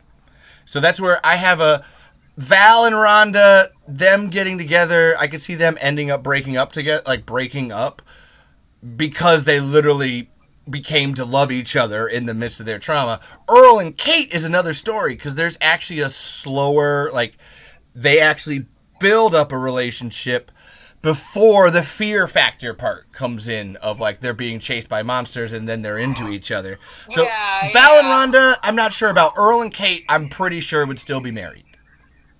Yeah. No, I don't even know if they ever actually became, but the difference with what I was really asking was, like, what do you think really came of Earl and Kate? Because I don't think they ever established that they actually became an item. They played around with it in the movie, obviously. I don't know if anything ever really came of that. This is my legit opinion. Again, Earl and Kate had kids, and one of those kids is John Bernthal as Mikey Stampede Bassett.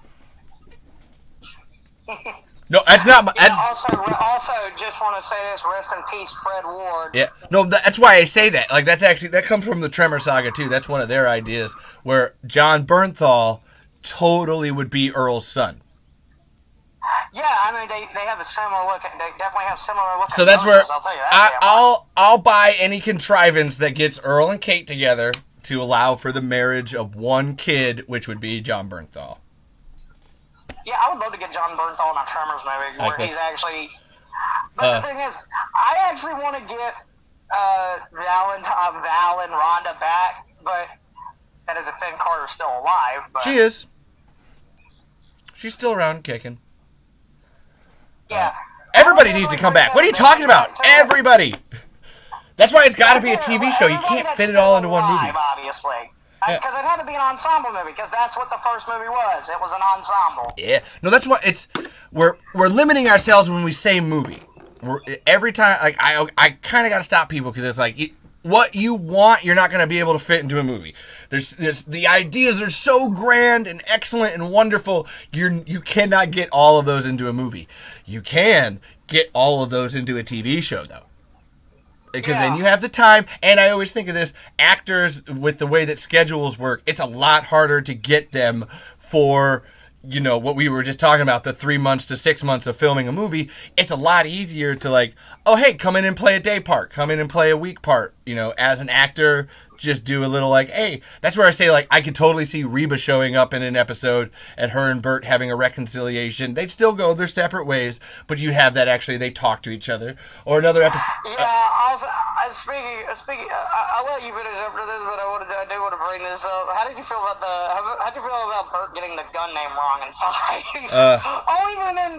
Only for them to make up for that in 6. Because she called me, told her to send her the HK-91. I do like Earl's reaction, just ouch. Earl knows how Bert really act like that. He knows what that means. Yep. Like, that's the killer. That's the nail in the coffin. Honestly, the HK-41 to the HK-91 always kind of pisses me off. Because it's just like, you know. Yeah, but you could just, like, even though, didn't Michael Ross No. I can't. I actually can't. Before making that 5th one? I can't let it slide. I can't let it slide, because if it was any other character that said it, I'd be absolutely fine with it. Burt Gummer says it. Yeah, Burt Gummer. You could chalk that up, though, to... Nope. What's going on in the cave? Nope. He's not thinking straight. Nope. He admits to trying to keep his faculties, and it's Burt Gummer. His language is so precise that, like, as he's saying, this is my last will and testament. Burt Gummer wouldn't get one number wrong. There's not, and Michael Gross talks about this because give the HK-41 a good hug. Like, he would watch that video again and be like, oh no! Despite getting the gun name wrong, just the I miss it, and to some extent you. That's fucking funny. That joke is perfect. You asshole. That joke is fucking perfect. Like, seriously, that's one of my favorite. Despite getting the gun name wrong, that joke was fucking perfect. No, it is. And to some extent, you. Oh, my asshole. No, but that one always kind of just like, oh, it's not about pissing me off. It's just more like, yep, these are not the original Tremors movies that they were making. This is This is a new one. This is Universal Tremors. It's the difference. There's Stampede Tremors, and then there's Universal Tremors. And it's just one of those like, yeah this is not... You guys didn't think about this. That's where I always got to give Stampede Entertainment credit. And this goes back to that Jaws thing in the beginning, where everything that they do is about outdoing the thing that they did before. They know what they did. They know what other people did. They know what we're expecting as the joke if we pay enough attention to monster movies and we're into it. And they go, no, we're going to go one step farther than that. We're going to go that one step that you didn't think about. And it's just, that's Stampede. And then there's Universal, which is, you haven't watched the 7th one, but this is where the HK41, HK91 thing, I just don't like. No, fuck you. You suck. You're not doing this right. In the 7th movie, there is a scene in the middle of a very loud thunderstorm monsoon where a Graboid tracks a guy and eats him. But when you understand how Graboids work, which is by sound and listening to sound and following vibrations, a thunderstorm or a rainstorm renders them deaf or renders them blind. It's legit static. They can't hunt anything in it. So you're telling me that, like, in a fucking island thunderstorm, which is known for being the, like, craziest, loudest kinds of things, that a Graboid finds a guy who's not even making that much noise. He's literally just walking. He's just walking. There's not any extra noise. You're telling me that a Graboid is able to find that person? No. You just wanted to do this cheap kill because you thought it looked good. Fuck a bunch of you. Yeah. That's where I can't. It's such a like. No, you literally went. Actually, Zoran does it. He says that one with the shriekers and the bioacoustics, where it's they're talking to each other. They're bioacoustics. They're speaking to each other, and then I love when it cuts to Zoran in the lab coat, and he's like, actually, shriekers use heat signatures in order to communicate to each other. The sound means nothing. It's like, oh, fuck, that is... It's one of those things where, like, as a casual viewer, you just kind of keep going or whatever. But if you were watching 1, 2, 3, 4, 5, 6, and then 7, you'd be like, so hold on, like, you guys had said that, like, they're talking to each other with heat signatures. Like, why would it be they can't hear each other? Like, that's...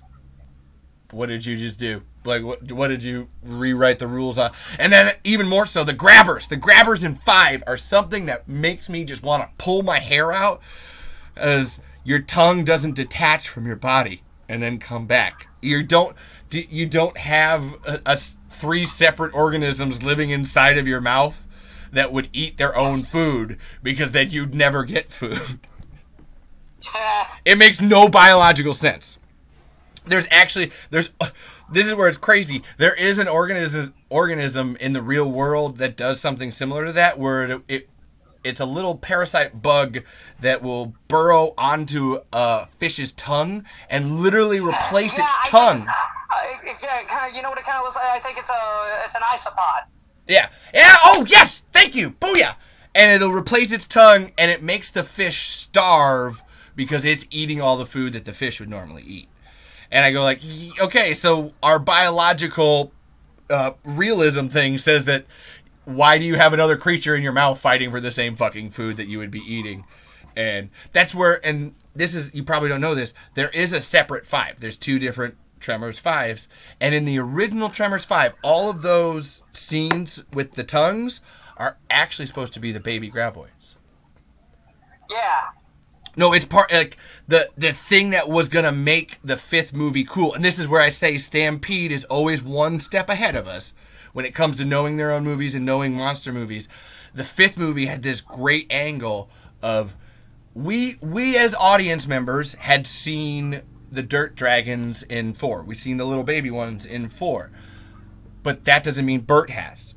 And so Bert goes to Australia to fight Graboids, and he's hooked up to the USGS seismograph, which gives him like readings from all across the world. He's down in Australia. All of this weird shit happens, and it's really scary. And they don't know, like, they're coming on trucks that are like turned over. There's like carcasses that are like ripped apart, and Bert is getting 0 readings on his seismos. Like, he's like, there's nothing showing up. There's nothing showing up. Until finally, about halfway through the movie, they find out what it was. It's like 1,000 fucking baby graboids. And they swarm. Yeah. And they go fucking... they're so small that they don't show up on seismographs. So they can't track them. And because Bert never saw them before, had no idea about them, he's got to, like, re-prepare and... there's a new form now, and try to do that again. So there would have been these thousands of little fucking baby graboids swarming everywhere. And it always pisses me off because that sounds like a much better movie. Yeah. No, like, you're probably like, wait, what?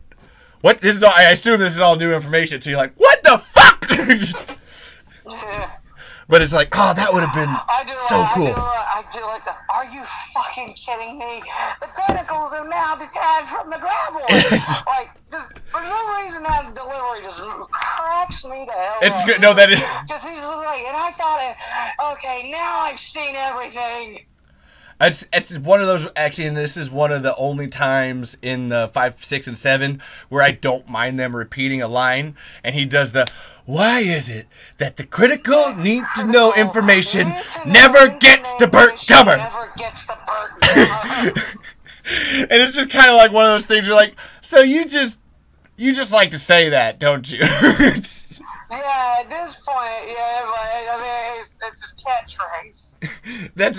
It's fine. It's fine. They do a great job of turning the doing what I can with what I got into an actual catchphrase in the TV show, because they show it. There's a Bert Gummer survival school, and on one of dude, sounds like something they would pull. Dude, man, that's what I mean. You got to watch the TV show.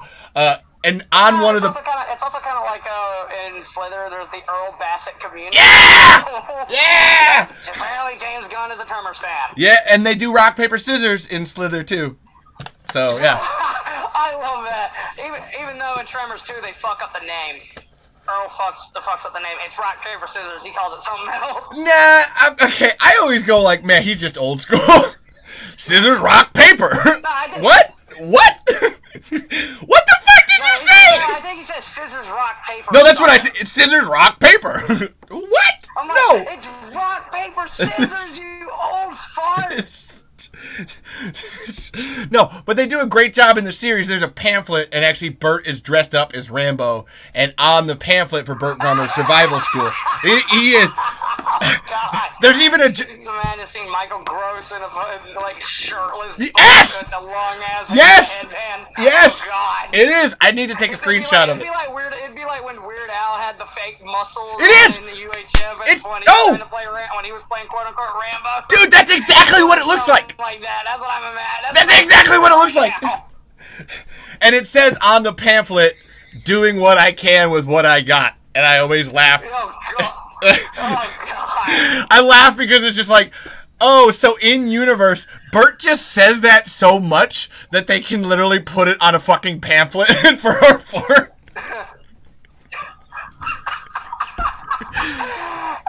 This is where I say you gotta watch the TV show. There's so many little details in it.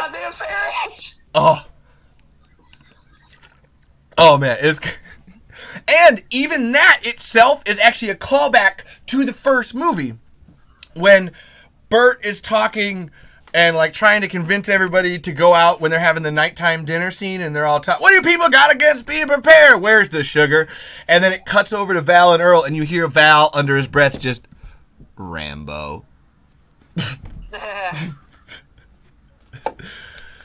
It always comes back. Always comes back. Oh man, I can say, you can't. Okay, this is where I officially have to say this. Before you hate any more on the TV show, you definitely got to watch it, because it's not all the Mixmaster. I'll definitely check it out. I mean, it is 13 episodes, and it's a sci-fi show which has commercial breaks, so I'll be able to deal with it. Oh yeah, and actually, I must say the first 5 episodes are all Graboid, Shriekers, and Ass Blasters. The only Mixmaster then comes in episode 6.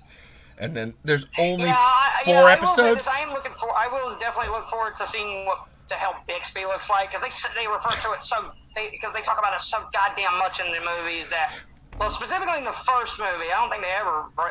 Yeah, apparently somebody said it's brought up in the franchise. I think, yeah, maybe in the. They bring it up in 3. In the first movie, but I don't think they ever brought it up in the sequel. Well, No, that's because in the second movie. They bring it up in 3. They're in Mexico. No, they bring it up in 3. Mindy talks about. That's probably like a passing mention.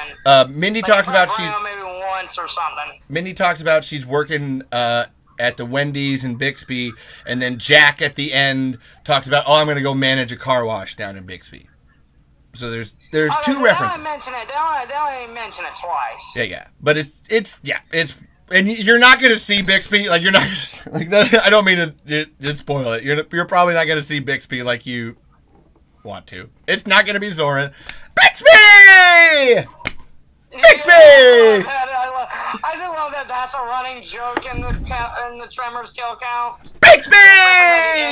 He's like Wilson. I was like, what the hell happened to the Bixby guy?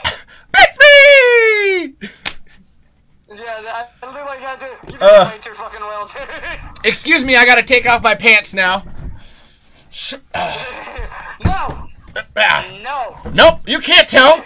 I'm not wearing pants. No. Ha-ha! You can't see my bottoms. I do like in the second kill count, in the Tremors 2 kill count, where James senses some disturbance. Oh, the pants are on the wall. Something's wrong. Damn it, Zoran! Zoran's pants are taped up there.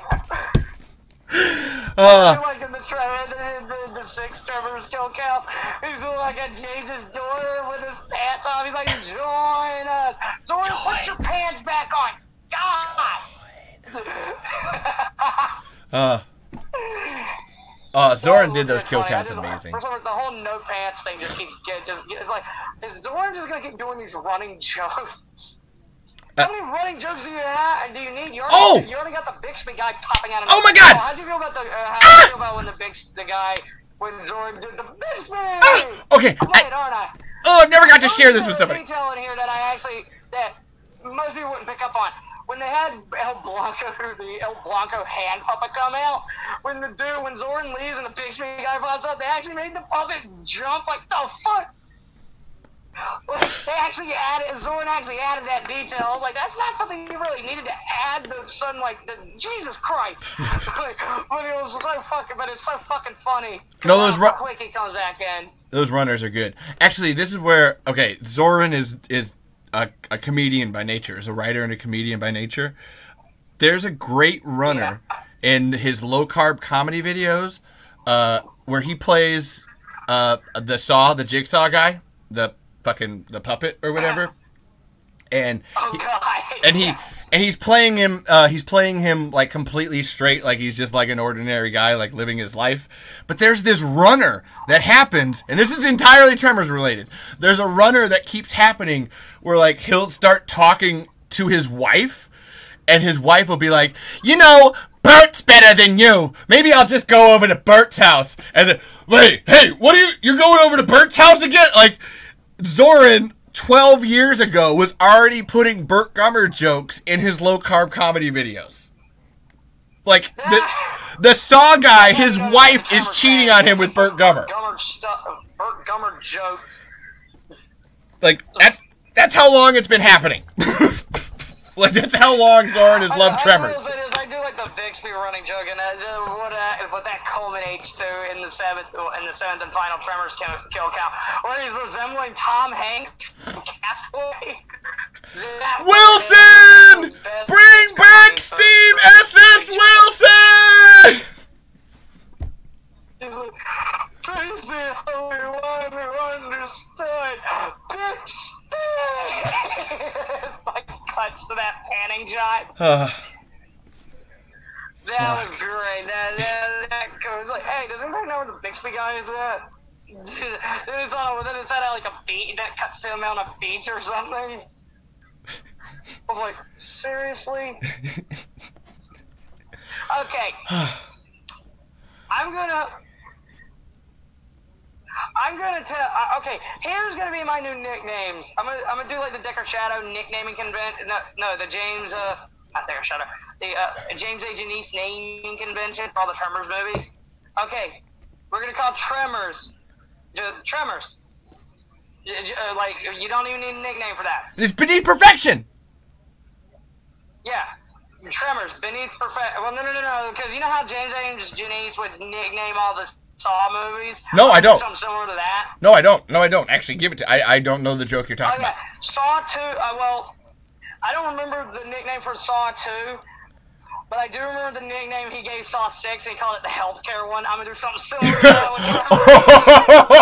one. Or just the blank one movie, because it's the one I can think of off the top of my head. So, Tremors, the best one. Tremors 2, the Mexican one. Tremors 3, Tremors 3, the TV pilot, because that's a backdoor. Because the third was a backdoor pilot to the show. Tremors 4, the Western one. Tremors 5, the African one. Tremors 6, the winter. The winter African one. Yeah, the winter one. And Tremors 7, the island one. I decided to do that because I thought it would be funny as well, because I just thought about it. I was like, okay, Tremors, the best one. Tremors 2, the Mexican one. Tremors 3, the backdoor pilot one. I'm not going to give a nickname for the series because that's already a nickname in and of itself. Tremors 4, the Western one. Tremors 5, the African one. Tremors 6, the winter one. Tremors 7, the island one. No, the tropical one. I'll call Tremors 7 the tropical one. You sound like a Universal executive. There's your Tremors nicknames. You sound like a Universal executive. That sounds like how they'd put it. It sounds like half the people when they're trying to figure out. It's like, have you seen Tremors 4? Oh, no. Which one was that? The Western one.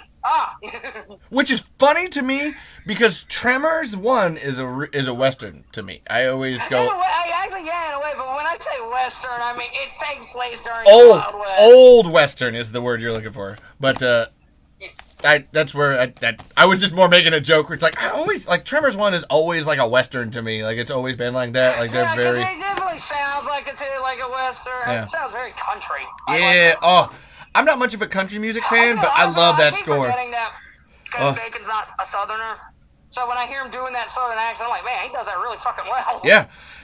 Well, I was doing I read the script for the original Tremors 2, which has Kevin Bacon and Reba coming back into it.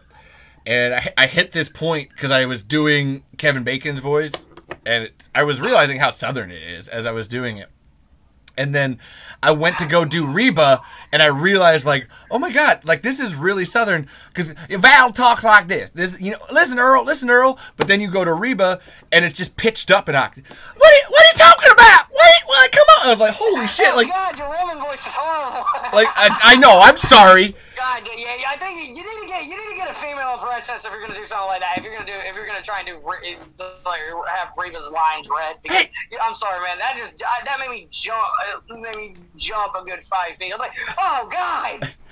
Give me. Yeah, but your Val impression is actually really damn good. Hey, you should listen to my Val and Earl banter. That's actually where it's really at. I do like, can you fly, you fucker? Can you fly? Yeah, I know he said sucker, but I'm saying fucker because that's what he said. No, that's what he says. I do that one all the time. Actually, I purposely go out of my way to say it like that. Can you fly, you fucker? You can see him say motherfuckers, too, when he said... Yeah. You can see Kevin say it. Pretty wonkily. Yeah, they didn't, because I guess they didn't realize that PG-13 movies, you're only allowed to one F-bomb. Yeah. Actually, the Tremors Arrow 4K has a special feature where they do an edit with all of the TV edits. So, like, there's what we know as the original theatrical edit where they did take out some words or whatever. But then when they played it on TV, they took out even more words. And there's some where you're just like... Now you don't even hear them say mother humpers. No, no, they don't. They don't. They don't even say Jesus Christ. There's no damn it. There's no shits.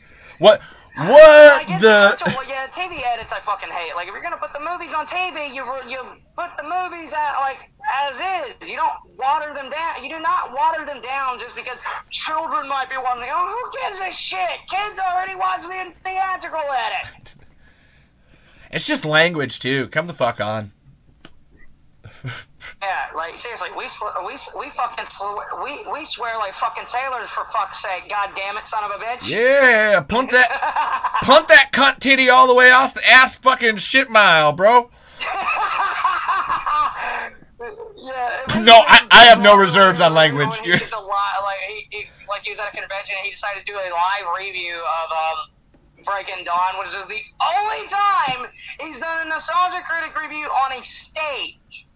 Keep in mind, don't exaggerate this. It was like a tiny stage because, again, it was like in a convention. Like, it was a little tiny convention at like a hotel or something. So it wasn't that great big stage, but he did a whole nostalgia critic review, but he had to do this kind of off the top of his head because he couldn't just play clips and then stop it and then cut in or do his jokes like normally because he's on a stage. So he had to do it kind of like his old school style, where he was just coming up with stuff, but he still did it in a way because he was doing it off the top of his head. But I do like when he was like, how do I talk about this movie? Well, maybe like it's got like a motherfucking thing that he just stops. he just blurts it out. He just like jumps out of his seat, and I was just like, okay, that's funny. Like you said, that's what I imagined. That's what I was imagining. That was what I was imagining. I want to see Doug Walker do nostalgia critic reviews of all the Tremors movies, and just like he needs to watch all the Tremors movies, and then he needs to really, because I want to see as many people review all the Tremors movies just to kind of get their different opinions. Oh yeah, I actually have to do it as I go through, and I literally try to find every fucking YouTube video that I can find of someone doing any kind of Tremors review of anything. I watch them for research. Actually, that's why I try to. I can't have a Tremors podcast unless I know that I'm listening to every single person talking about Tremors and then trying to translate that out. So let me guess, not only did you watch the kill counts, but you probably watched Decker Shadow's reviews of. Dude, he's got some. Actually, I love his. His are really good on the Tremors series. Yeah, I do. I actually, whenever I would go to bed, I will play my phone. I'll turn the brightness all the way down on my phone so it doesn't fuck up, let's say my phone doesn't overheat or anything. And it doesn't drain all my battery. No, I'll listen to the first Tremors review that Decker did, and I'll have it on loop, because I do that all the time. I would listen to music, but I would listen to that, and I'll just go to bed, and I'll listen to that review while I'm going to sleep. Yeah. It actually does. It partially does help because I'm just sitting there listening. But I do like when it's just like, what's on the agenda today? It's garbage day. Oh, man. And then Decker cuts in. So Jackass gonna come out. So Jackass gonna think he's funny and come out shooting at us again. And then I didn't get the joke at first, and then I thought about it. I was like, oh wait, garbage day. Oh, I see what you did, you sly motherfucker. And he was making a joke about Ricky Chapman and fucking Silent Night, Deadly Night 2. I wish I had picked. I can't believe I didn't pick up on that at first. I didn't get it. Sorry, that went woo right over my head. Yeah, that went over my head at first, but then I get it. The more I hear it, I'm like, no, I get it. No, he's got some good critiques. I actually really like what he's got to say about Tremors. I love you. Yeah, also, did you see his Rambo reviews, specifically the Rambo 3 review? No, I did not. Where like Rambo and Troutman are talking in the cell, and then it cuts to Decker really close to the camera. Rambo, I have not had any sleeping days. I will never need to blink again. his eyes are really close to the camera, and you have to back up so it cuts to him. Like, really, cut away.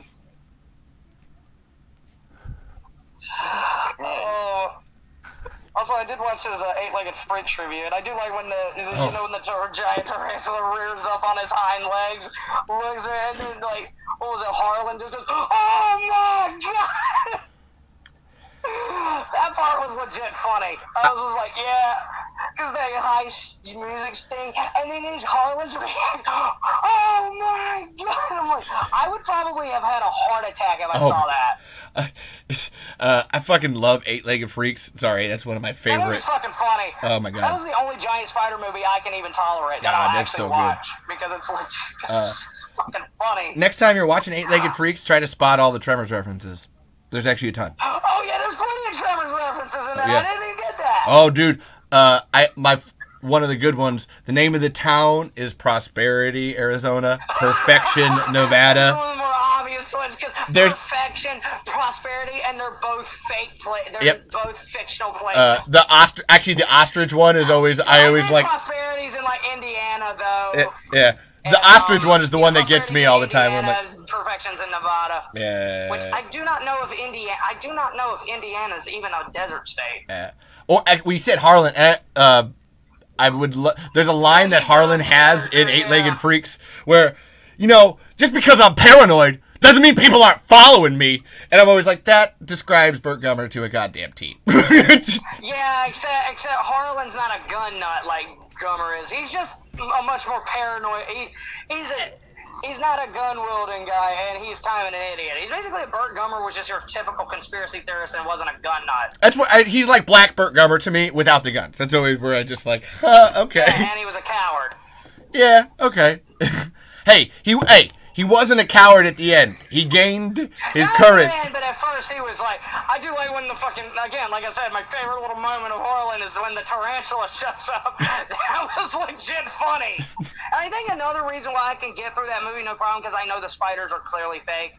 Because the 2002 CGI kind of helps. And also their voice by Frank Welker kind of brings the fear levels down a bit and makes them even funnier. They are funny. They are funny spiders. They're fucking hilarious. They are funny. I do like when Consuelo gets sprayed with, what was it, breath spray or something? And he's just like, what the fuck are you spraying me with? Oh, I do like the one that's doing guitars and he's sliding down the... I do like when the spiders start charging in the place and they start getting shot and you hear like, There's those little squeaks and shit. Yeah, there's a squeak. Like, yeah, God bless you, Frank Welker, for sort of bringing my arachnophobia down a bit during that movie. Wow. I actually do like the moment where what was it? Mike is in the spider farm and looking at the tarantula crawl towards him, and it jumps on the fucking glass and backs the fuck up. Like that startled me as a kid, but it's fucking funny now. Yeah. I do kind of wonder. Yeah. I will say this. I don't understand why even when the spiders are normal size, they had to make them like CG. Why didn't they just use real spiders? Cheap. Like, you had the budget for it. Nope. I get it. They don't... I mean, there is a couple real ones. There is one real one where it's crawling on Joshua's back. And I get it. It's for when the spiders are swarming. I get that. I'm talking about just specifically when they're just in the cages. I get it. It's probably difficult because spider actors are a little harder to work with. Ask Jeff Daniels on Arachnophobia. The spider did not like him and would rear on its hind legs at times when he's around him. Oh God. I don't know if the spider legit hated him or if he was just a method actor. Oh God. Yeah, but if they use real ones, then the real ones were like clamber all over them because they've got claws. Just little claws, and they're like because it's little tiny hairs, but I get it. Yeah, it's more to grasp onto things easier. I was more referring to when they're just in the cages, when they're normal size and they're not coming out. I get why they use the CGI when they're crawling all over the place when they escape. I was more referring to when, like, before the shit hit the fan in that. When they're tiny. You know what I meant, when Mike is just looking at all of them and Josh was kind of pointing them all out. Because they did use a real tarantula crawling. They did have a real tarantula crawling on Joshua's back. You don't see it obviously bite him because you can't really do that. You can't really have a tarantula bite a real guy because there's a lot of problems that would lie. Which is why I like what they did in SpiderMan, where they had the and also, fun fact, that spider that they used was actually not a Black Widow. Thank God. It was. I'd hope not. That they used that they knocked out with anesthesia. They put a shell on its abdomen and they painted that red and blue. I'm sorry. That seems like one of those things that you don't really have to say. Like, oh yeah, they didn't use an actual real life Black Widow to bite Peter Parker. Well, good. No, and even the bite wasn't a real spider. It was they used a CGI thing. They did that with visual effects. I'm just laughing at the I'd hope that they weren't using a real Black Widow to like. No, they didn't even use a real Black Widow for when it was crawling. They didn't even use a Black Widow when it was just crawling on his hand. Again, good. If a Black Widow just crawls on you, it's not necessary. A Black Widow won't bite you on sight. I've seen Coyote Peterson, Brave Wilderness. He had a Black Widow crawling around his hand. Yes, it's dangerous, but it's not gonna. But it never bit him. You have to provoke them. Spiders aren't out. Even though I may suffer from severe arachnophobia. They do scare me like crazy, but it's more or less like. But I get the whole thing. It's just they look freaky as hell to me, and I just can't. I just have this primal fear. What was that? In England, with small spiders, I basically freak out, and I'm basically in a real high-pitched voice. Yeah, it's kind of like the guy, if anybody's seen Ghostbusters 2016, I did like this little joke that they did. Again, I hate that movie with a passion, but...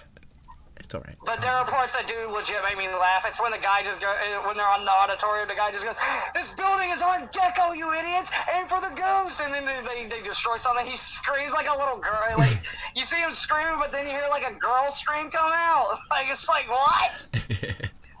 It's surreal shit like that that makes me laugh with that movie. I also do like the say hello to my little, what the hell? It's just a real, like, what the hell? Like, that's what killed me. There are some parts in that, I mean, I will give Ghostbusters 2016 this, or at least I would have given it this before Afterlife came out. Ghostbusters, I give 2016 this, the action is legit great. Like, that movie has some good action for all intents and purposes. Or at least I would have given it that until I saw Afterlife. The crown of the best modern day Ghostbusters movie goes to Afterlife. I'm sorry, because it's a legit good movie. It's a good movie. But I'm like... Yeah, it's fucking great. I don't hate the 2016 Ghostbusters. There's some things I don't like. There's some things I do. It's so middling. Because the idea of it was all women. No, that wasn't my problem. The problem is that they disrespected the original movie. Yeah. Yep. Well, the one with the women it was just funny. It was just slapstick, really. Yeah, but that's not what Ghostbusters is. Ghostbusters is not a fucking, like, no, they fucked it up. Like, Paul Feig should not have directed that. Whoever wrote the script shouldn't have written the script. Like, whoever would, like, I do like Melissa McCarthy, Kristen Wiig, Kate McKinnon, and Leslie Jones in that movie. They're legit good in that movie. But I don't blame them. I blame who wrote the movie and directed it. Paul Feig does rated R comedies. Who I really, really liked was the first one. No, that's the one I liked. Ghostbusters '84. That is possibly one of the best comedies. And also, stop and think about it. Ghostbusters has now become kind of like a super. The Ghostbusters by now have kind of become superheroes. Yeah. I consider them now like a different type of superhero. Like Burt Gummer. Kind of, yeah. Like I consider, I consider them like this. Even though originally it was just these blue collar guys, but they became legit heroes. They go through enough that you're like, it's not superheroes for me. They kind of start to become that legend status of just like, oh wow, yeah, that guy's a hero. Putting the super in front of it's kind of hard, but that guy's a hero. Yeah, I mean, that's super. And even then, look at Daredevil. He's a superhero, but he doesn't have any superpowers unless you want to count heightened sentences as one. That's what I mean. It's that line gets drawn a little fuzzy there, but it's superheroes. I would still say that. The line between superhero and just human actually, it begins to blur. Yeah. So I like to consider the Ghostbusters as very unconventional superheroes. They're like Iron Man. Iron Man doesn't have any powers. Iron Man's a real guy. It's a flesh and blood human. He can die. Hell, he did fucking die. Yeah. So he did. But at the end of the day, he's still a superhero. He's a super That's what I like. And hero. I fucking love the Ghostbusters trilogy. Yes, because at the end of the day, it's now a trilogy. There's Ghostbusters, Ghostbusters 2, and Afterlife. Yeah. You can see why I'm counting out Ghostbusters 2016 because it is not canon to the movie. No, I was gonna say they retconned hard. And then Well, it's not even, no, it's a fucking reboot. They just ignored it, So really. it has nothing to, they ignore a lot of shit and they just kind of started from scratch. Yeah. I'll tell you what the really bad reboot is of the kid ones. You mean Afterlife? You don't like Afterlife? Oh. A sequel? That is terrible. No, that's a good movie. Because keep in mind, Ghostbusters Afterlife isn't even another reboot. It's just ignoring the actual reboot. There's only one reboot, and that's 2016. Afterlife is a sequel. It is continuing where the original. Because it is not its own universe. It actually continues from where the original, and it's actually in the universe of the real Ghostbusters movies. Afterlife is a much better made movie than whatever the hell came out in 2016, and I will die on that hill. Because Ivan Reitman is a much better director and knows more about Ghostbusters than Paul fucking Feig does. Yeah, because his dad directed the first two Ghostbusters movies. Yeah, because see, Ivan Reitman knows Ghostbusters can do knows more about what he created, what he, Dan Aykroyd, and Harold Ramis created than fucking Paul Feig did. Yeah. Yeah. So do not trust anybody else. So here, the moral of the story is: if you're gonna make a Ghostbusters movie, work with the guys who came up with it. And, okay, we'll bring it back. I can't work with Harold Ramis anymore because he's dead. But I like the way they worked around it in Afterlife, where they had Egon as a ghost. Because at this point, if you're gonna include Egon in any capacity, that's the way to do it. And I'm glad they didn't make him talk when he was in ghost form. I mean, they did, but it was much more through body language and kind of like maneuvering things. I'm happy that they did that because that was one of my biggest concerns. Are they going to respect Ramis and Egon? And they did. Yes, there's a lot of people go, but they made Egon a deadbeat dad. Watch the first two movies. And tell me that this guy would be a pretty decent father. No, he would not. And at the end of the day, Egon wasn't an asshole dad. He was trying to protect his daughter. Hell, it's revealed in the fucking movie. Yeah. No, despite him leaving his daughter, even though his daughter wasn't even born when Egon left. But the thing is, and plus they make up at the end anyways, so basically making everybody's complaints null and void. It's actually a crux of her character, of the mom's character arc, is when she goes down into the basement and she literally sees all of those photos of her. That pretty much cancels out everybody's arguments and complaints about Egon being they made Egon a deadbeat dad. No, they did not. Egon would never be father material. But at the end of the day, because keep in mind, he was paranoid because Gozer was coming back. So, I'm sorry, him leaving his daughter was more to protect her, not to be a deadbeat. That was part of the fucking arc. Yeah. You dumbasses. You slow fucking dumb snowflake. God, those people piss me off. Yeah, don't you know? I hate those people. Don't you know that, a woman wouldn't be able to take down a predator? Just say what it says. No, I had to. Don't you know, a woman couldn't take down a predator when Arnold couldn't take down a predator by himself in the first movie? Have you seen Prey yet? I just had to make that complaint. Yes, I have. I haven't, but I'm like, everybody who worked on the original are praising Prey. Dude, it's awesome. It is. It's a fucking. It is. Yeah, so you can't. So keep in mind, if the fucking people that made the original Predator movie says Prey is good, then you know it's fucking good. Shut the fuck up. It's good. It is. It's good. Really good. It's good. And also keep in mind, this woman is a fucking warrior. She is trained in fucking combat. Well, okay, actually, that's actually part of the story. I'm not gonna reveal. She's trained in combat. They built. Toe to toe with the Predator. They build that up, man. She wouldn't I don't think she would would.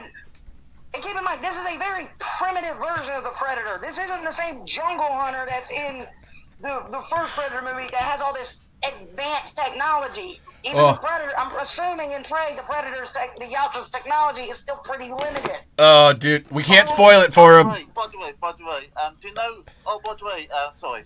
Do you know sorry for interrupting you, but do you know the gun that was used, right? In Predator 2. What was it? Grayback throws the Harrigan in Predator 2. It makes an appearance in like it's like in the background in one scene. No, don't tell him! Don't tell him! Shh, he's got to get there. Don't tell him. That he's using it was in the Predator that he gave to the color guy in Predator 2. Yeah, Harrigan. No, it was Danny Glover's character. Yeah. Don't tell him! Don't tell him he's got to get there on his own! It's good. Sorry. Oh, man. I just more had to make the complaint aloud. Like, when it's... I always get frustrated when people want to bring their own complaints into something. I always take it as... You come into a movie and you shouldn't have any expectations beyond if it's a sequel, what that movie said beforehand. You can't bring anything to it. And there's so many complaints on the internet anymore where it's just like, you have a personal problem with this and you weren't paying attention. Shut the fuck up. Like, I don't care. Fuck off. Yeah, like, for example, because people, see, that's the problem with people nowadays. Like, if you go to a movie, erase any expectation, go in completely open-minded, then you'll have a better time. Yeah, I like you, Keegan. But if you've had any expectations whatsoever, you're going to be disappointed. You're going to be disappointed every on time. Some level if they don't meet said expectations. Also, they're not made. Also, Afterlife was not made to make the necessarily make for the fans. It was made for the people who actually. The people who, I mean, yes, it was to some extent, but at the end of the day, it was made as a tribute to Harold. Well, actually, you're almost right there with the fans, but not us as the audience fans. It was made for Dan Aykroyd and Bill Murray. It was made for the people who came up with the idea. Who wrote it? It was done for Dan Aykroyd and Harold Ramis. All those guys. And it was made as a it was made as a memoriam. Yes. To commemorate Ramis. Yes, and that's where it ends up shining as a movie, is because it's the people that made the original movie being fans of their own movie. Made for the it is made for some fans to some extent, but at the end of the day, the target people that movie was made for was Harold Ramis, Dan Aykroyd, the people who created Bill Murray, the Reitmans of the Ghostbusters.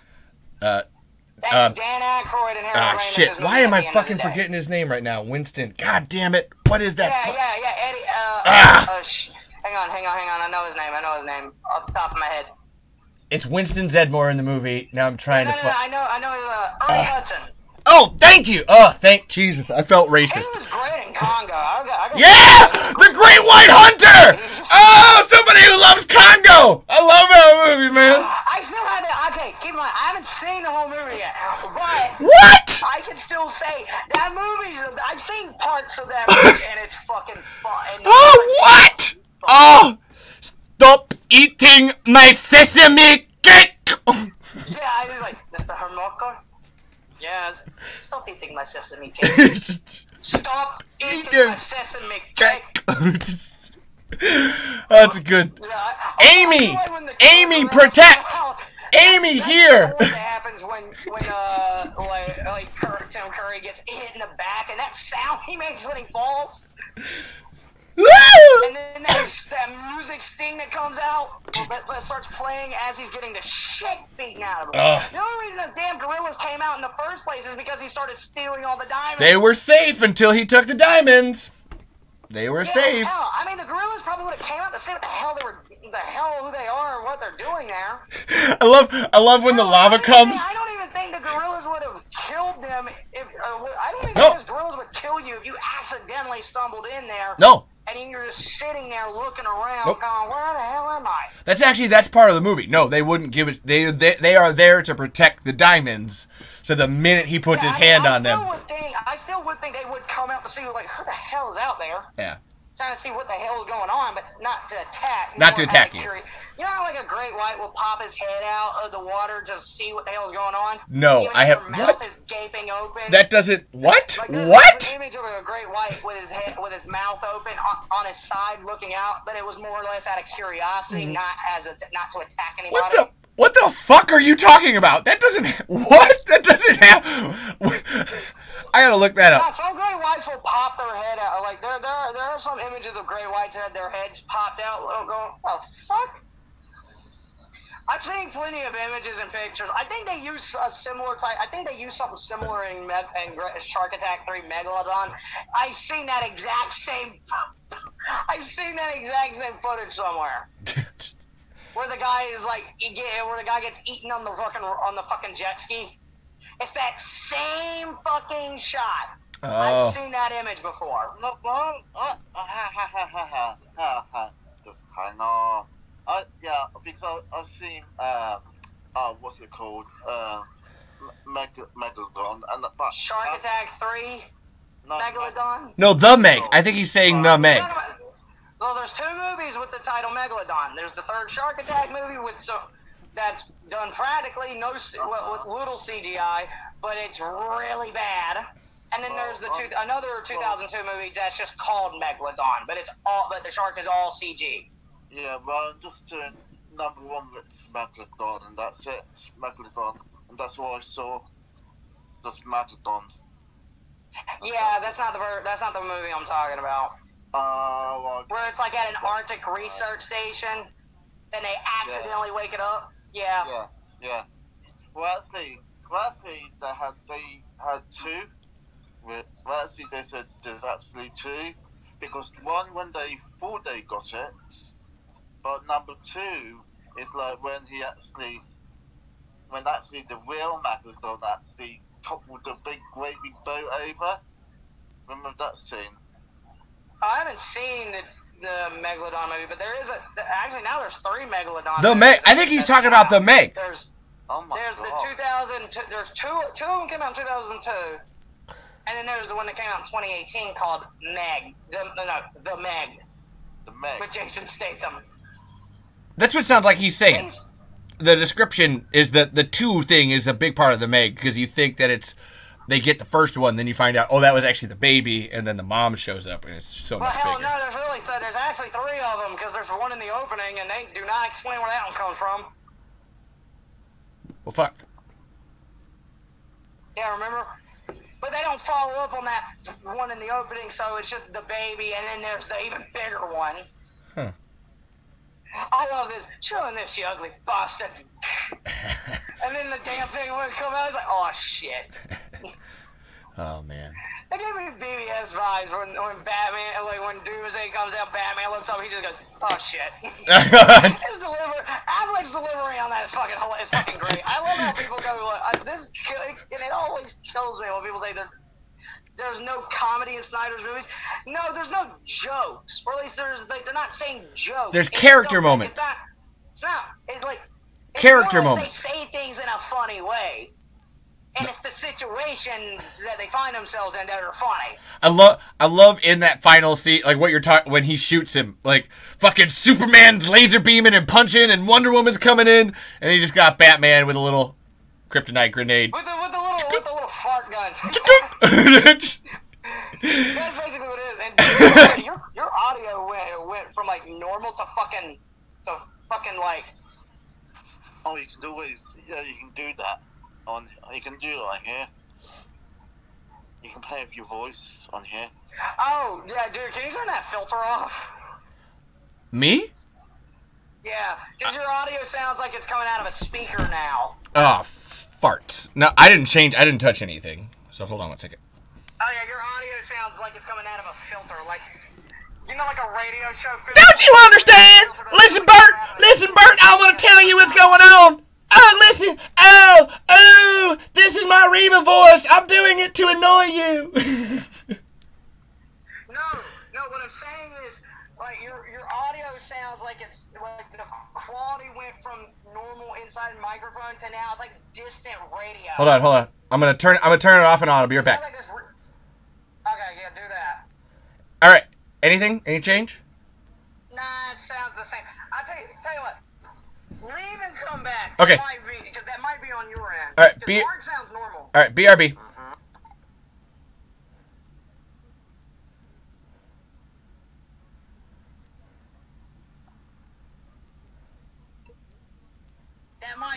That might be on your end. Because Mark sounds normal. Hold on. Alright. Hello? I mean, Yeah, he's gotta leave. Yeah, he's gotta leave and come back. yeah, I mean, when you're like saying about voice and all that lot, I mean, what you can actually do. Yeah, that's a Twitter blue thing. Like that's which pisses me the hell off. Can you hear me? Oh, he's back. I'm back. You gotta. Inviting him to co-host again. Hello. Hello.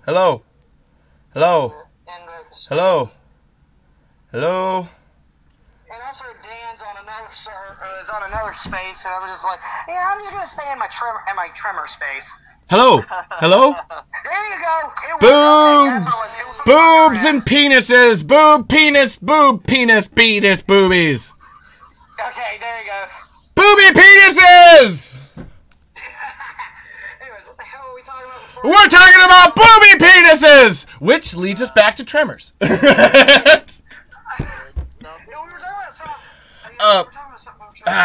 about The Meg. We were in some kind of Meg. BBS. We were talking about something that scene in BBS. Yeah, what were you saying, dude, before, because your audio went like...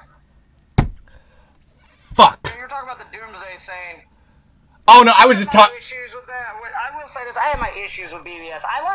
Okay, the two movies that came out afterwards, Man of Steel and Zack's version of Justice League that came out last year. I actually legitimately love those movies. I did too. BBS I like. I didn't love that as much as Man of Steel and Zack's cut of Justice League because BBS I had issues with. Specifically the whole Doomsday subplot, which could have just been saved for a whole other movie entirely. Yeah. Hell, it didn't even need to be Doomsday. You could have just had it be Metallo or something like they were originally going to do. No, the whole problem with DC is they just legit jumped into everything with both feet. There was no build-up. Which hopefully Zaslav is fixing that, where he says, no, we're going to have much more of a 10-year plan, and we're going to structure it like the MCU, which is what Warner Brothers should have done to begin with. That's where I think it's too late. They don't make it the same tone as the MCU. They just need to make it the same. They just need to structure it like the MCU in phases. Nah, see, this is where I think it's too late for that, for DC. Well, not exactly. I mean, because you have to severely reboot it, but keep most of the actors. Obviously, you can't have Amber Heard come back because she's a bitch. Obviously, not Ezra Miller. Ezra Miller is already in his own level of controversy. But Gal Gadot, Henry Cavill, and pretty much every other actor that's been established. So, obviously, Margot Robbie is Harley because I can't see anybody else playing her. No, I don't think they should worry about interconnected. I think standalone stories is the best for DC. No, that's what they were trying to do. No, that's what they should, and they should keep to that. They were trying to make each movie very semi-standalone, with tiny or very microscopic that are. Because keep in mind, the current DCEU movies that came out, they're barely connected to the greater universe. Yeah. The Suicide Squad is barely connected to Birds of Prey, and Birds of Prey's barely connected to Suicide Squad. They were already doing the standalone shit. That's where they should keep at it. Commit. I'm of the mind. Just commit. The problem is, most of these movies were making less and less money. Yeah. Zaslav is what I believe is what Zaslav is going to do. He's going to try. Hopefully, he does because I do want to see what an interconnected DCU looks like, but actually taken more seriously. Problem is, Warner Bros. Was not taking it seriously when they were playing catch up. So I say, Zaslav, if you're going to do the interconnected universe the second time, do not do what was attempted before and trying to play catch up. Do it in phases like the MCU. Yes, it would take longer to catch up to Marvel, but honestly, that's better because you get more time to really work at it. And he's more referring to, and his strategy is quality over quantity. So there's not going to be as many DC movies a year. They're not gonna. So, for example, it won't be like a shit ton of them in 1 year. It'll probably be like a couple in a year. Like they're wanting to take their time with it, which is what they should have been doing to begin with. But people are gonna be going, but Marvel's already. It doesn't matter. Marvel make you like shits out these movies like fucking clockwork. Like they make them so goddamn fast it'll make your head spin. So obviously Warner Brothers is not going to be able to catch up anytime soon, but that's not the fucking point. It's not a race. It's not a race, it's a sprint. No, it's a marathon. You have to in the long run. Like if you always have to have like you have to have an end. Obviously you have to have an end game. Like that's what original MCU, the first 3 phases, the end game was end game. I got to go back to Tremors again and be like, you got to have a plan. A plan, like running's not a plan. Running's what you do when a plan fails. Like you gotta have until what's his name in 5 goes, keep running and don't stop. I'm like, yeah, because it's Africa. Okay, I actually like that line. In Africa. He's the anti-Earl. No, I always take him as South African Burt Gummer. Yeah, that's what Gummer and him get along. Like I love that guy. I'd love to see that guy come back. You out. Yeah, I just stick up the insides of her belly a little bit. Been there, done that, my man. I point this out though. Okay, so if you've watched Tremors 6, you know that like Burt Gummer gets like infected by the Graboid disease. Because of him getting eaten by the Graboid in 3. So that guy in 5, the same thing happened to him. Did they get enough antidote for that guy? Because he's gonna die in like 10 years. They actually established that. He's going to die. I think they forgot about Den. That's what there's no thought to it. That's what I mean. It's like they forgot that guy's gonna die. Like they didn't get any more antidote. They probably forgot that whole incident. They probably just retconned everything. And just go, no, he didn't go to Africa. They just I think Tremors 6 is technically is in a way a reboot. No, see, this is where because it retcons everything that happened in the last movie. Yeah, this is where it's really shitty. I hate Universal. They keep pretending like it's all the same continuity. Like they do. You were talking about one of your spaces where it feels like they just completely erase the Town of Perfection, and it's like they do. They actually, oh my god, in 6 they legit wipe the town off the map. It seems like there's no more buildings. The water tower isn't even there. They rebuilt. They took down the water tower. I always get pissed at that. Like the most iconic part of Perfection, and they literally tore down their own water tower in the middle of a desert. I don't buy that. You don't tear down water towers in the desert. They need to build the Town of Perfection and make it a legit working town. So that's actually, if I had a plan, like that's where, like, man, I would try to say to Universal, we're going to start this up again. We're going to start Tremors again. And you know what? We're going to build the fucking town and people get to go through it. And not only that, it's going to be a legit town. So we're not going to tear it down. Yeah, that's what I mean. Like a place you could live. Like what they do. If you wanted to. Just for the sheer sake that, if you're, and we wouldn't have to charge anything, because I hate it when people, because that's what pissed me off about the fucking, what was it, the We Slaughter barbecue place that's down in, Austin. It's the same place. It's the same place from the first Texas Chainsaw Massacre. It's now a spooky bed and breakfast. And, the cabins are ridiculous with their pricing. Like, they are expensive as fuck. I wouldn't charge a goddamn dime for people to live there. See, this is where you make your money. Obviously, you have to charge shit because you got to keep the lights and water running. Obviously, that's a given. But this is where I would just make Perfection a legit place. So, but this is where if you want to make the money too, so you would not have people like pay to come there, but to make your money, you would the Changs would be filled with merch. All of the merch you want to buy. Tremors memorabilia. Holy shit! And hell, we would have the fucking Graboid survival thing that they did in 3, but we would take it up a notch. We would actually have Graboids come out the fucking ground. We would have a little ride system where they would have Graboids pop out like clockwork. Well, no, that's just Desert Jack's Graboid Adventure. Yeah, but No, you just make that. That's what I'm saying. You just make that. But here's the thing, we would take it up a notch. Well, yeah, obviously, but you just make that. You make that a ride where you're like, oh, we're gonna go on a Graboid tour, and then you drive around and you'd like a regular theme park ride. Then you'd put things into it. Graboids popping out of the ground. Oh, it's chasing us. We gotta like run away and shit. Like, kind of like the Jaws ride. Yeah. Kind of similar to the Jaws ride, and we'd probably run into just as many problems. Oh, that Jaws ride just totally fucks. Yeah, I wish that they didn't tear that down for Diagon Alley. Fuck you, Universal. Oh, what? Universal sucks? What? Or better yet, build a fucking Universal Studios down in North Carolina for crying out loud. Well, they are making the bigger. They are making the park bigger.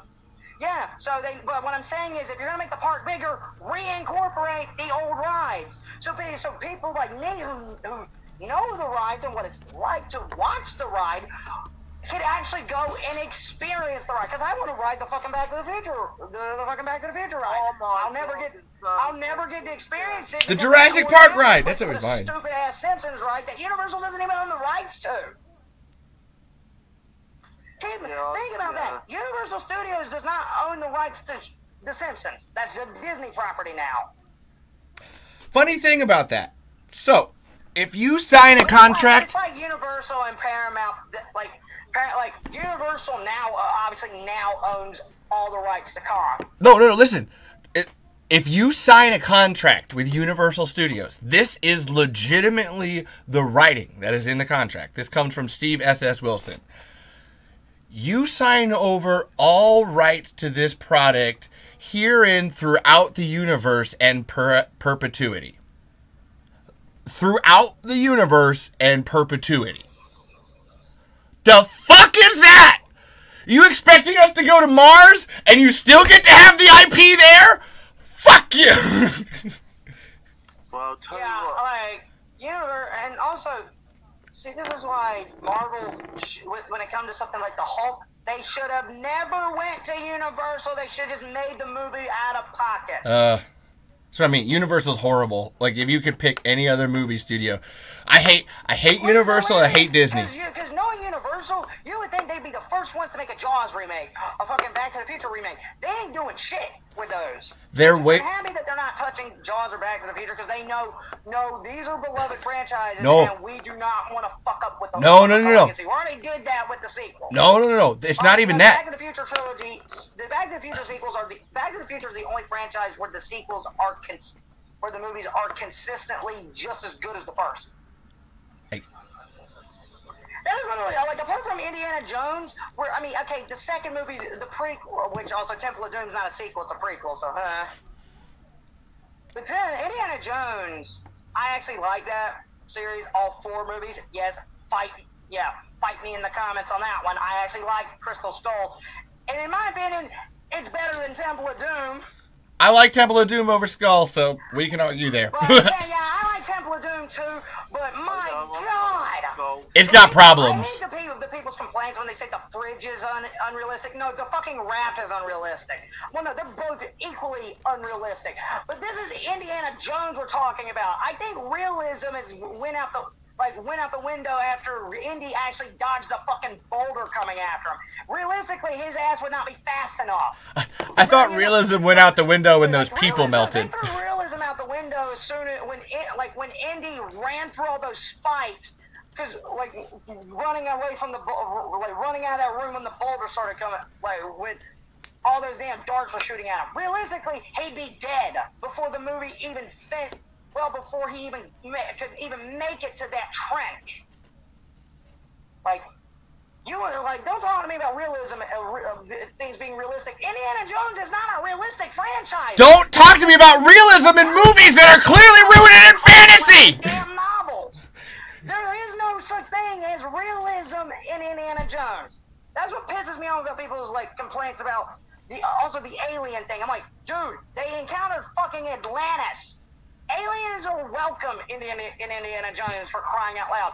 You'd be hard-pressed not to see them in there. And also, it's in the fucking title.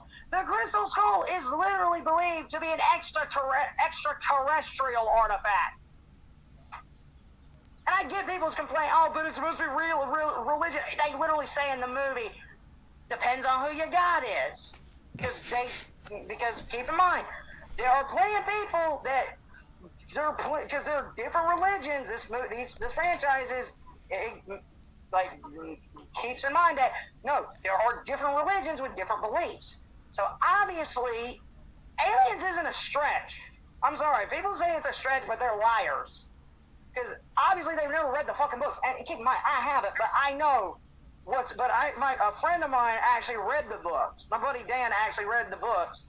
And they encountered shit like that. They encountered much more implausible shit in the books. That aliens actually seems the most realistic. I keep bringing it. Actually, the Jaws was a great way to open this conversation because I keep bringing it back to that.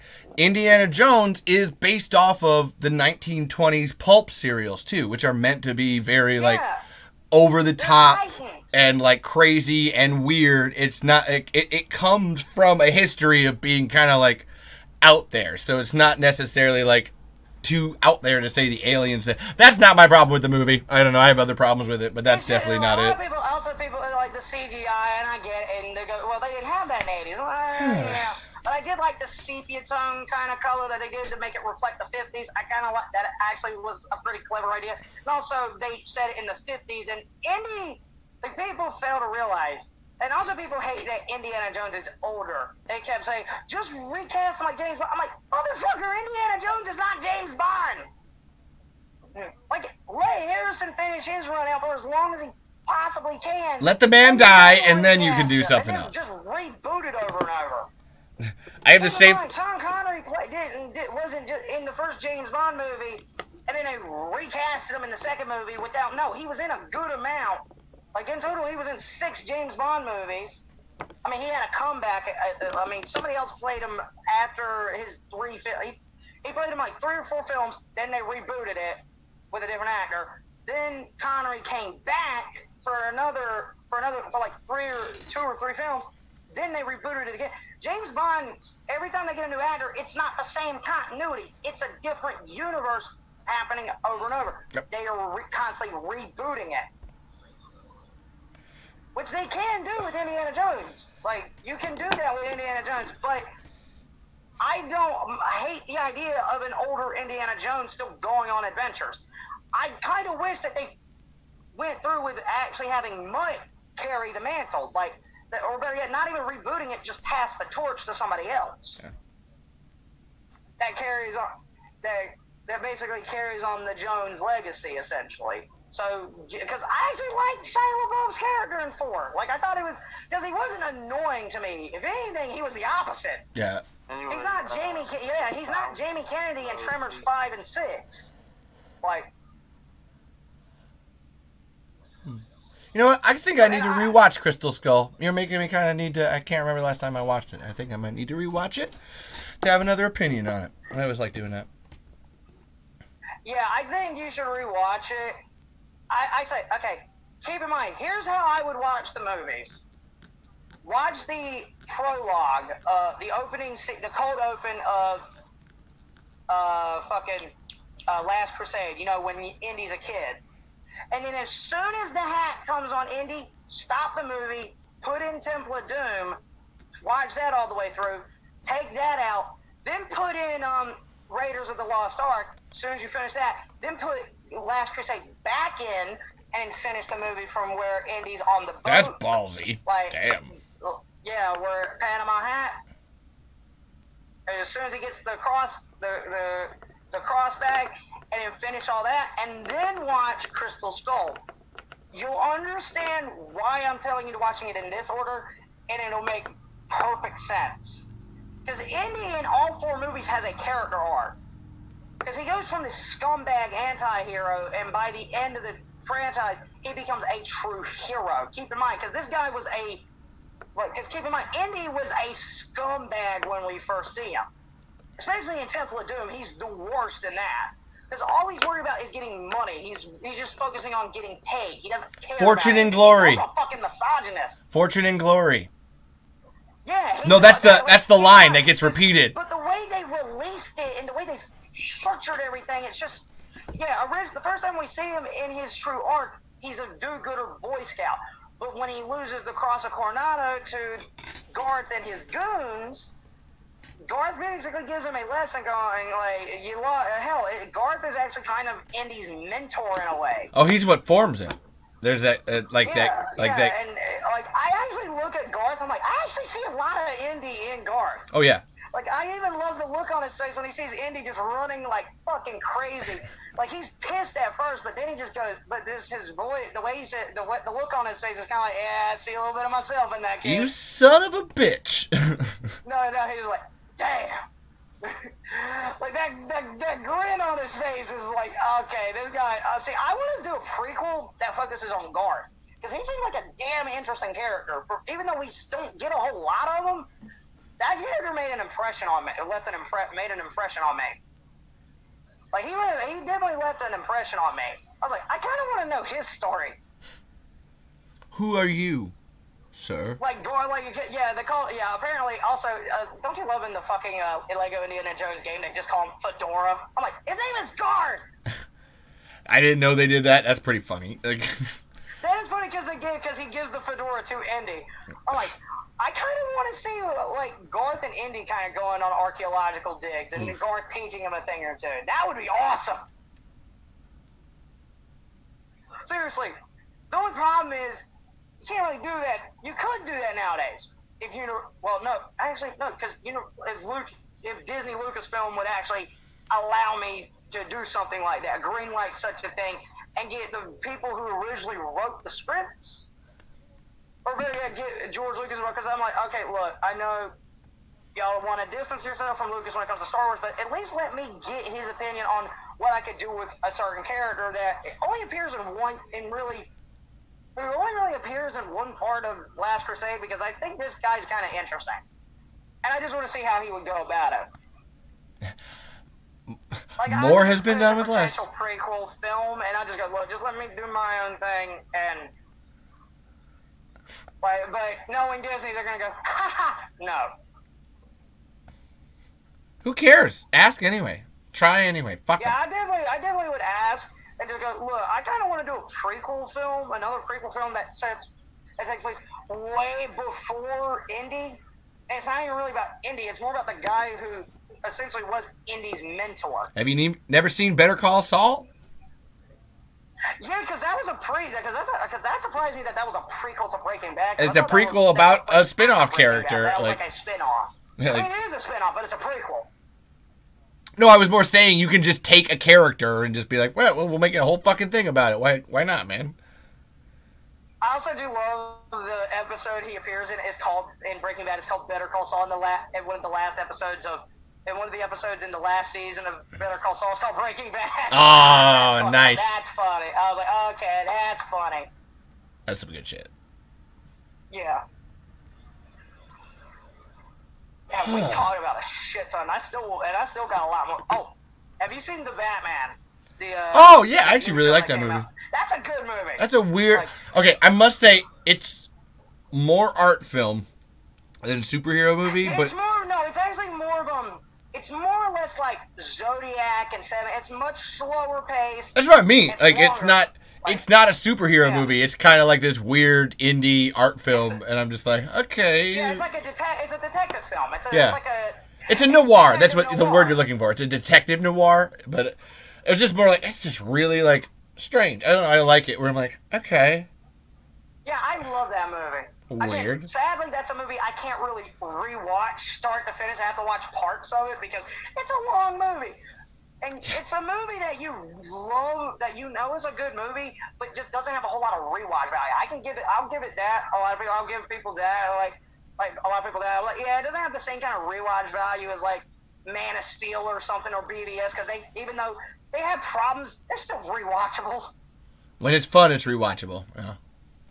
I mean, keep in mind, I like BVS. I like the whole aspect, I definitely love Ben Affleck's Batman. He's not my Batman, not the one I grew up with, and he's not my generation's Batman. That goes to Christian Bale, but because keep in mind, When I say, like, I think I know what the phrase means when it says, oh, like, that's not my Batman. It's like, that's not my generation's Batman.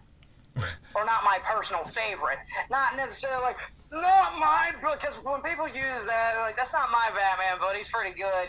Like, they're meaning, like, it's not what I grew up with, but it's not the way I know him. That's not my generation's Batman, but he's still good. That's my thing with Ben Affleck. He's not my. The same goes with Henry Cavill. They're not my Batman and Superman, but I still love them as those characters.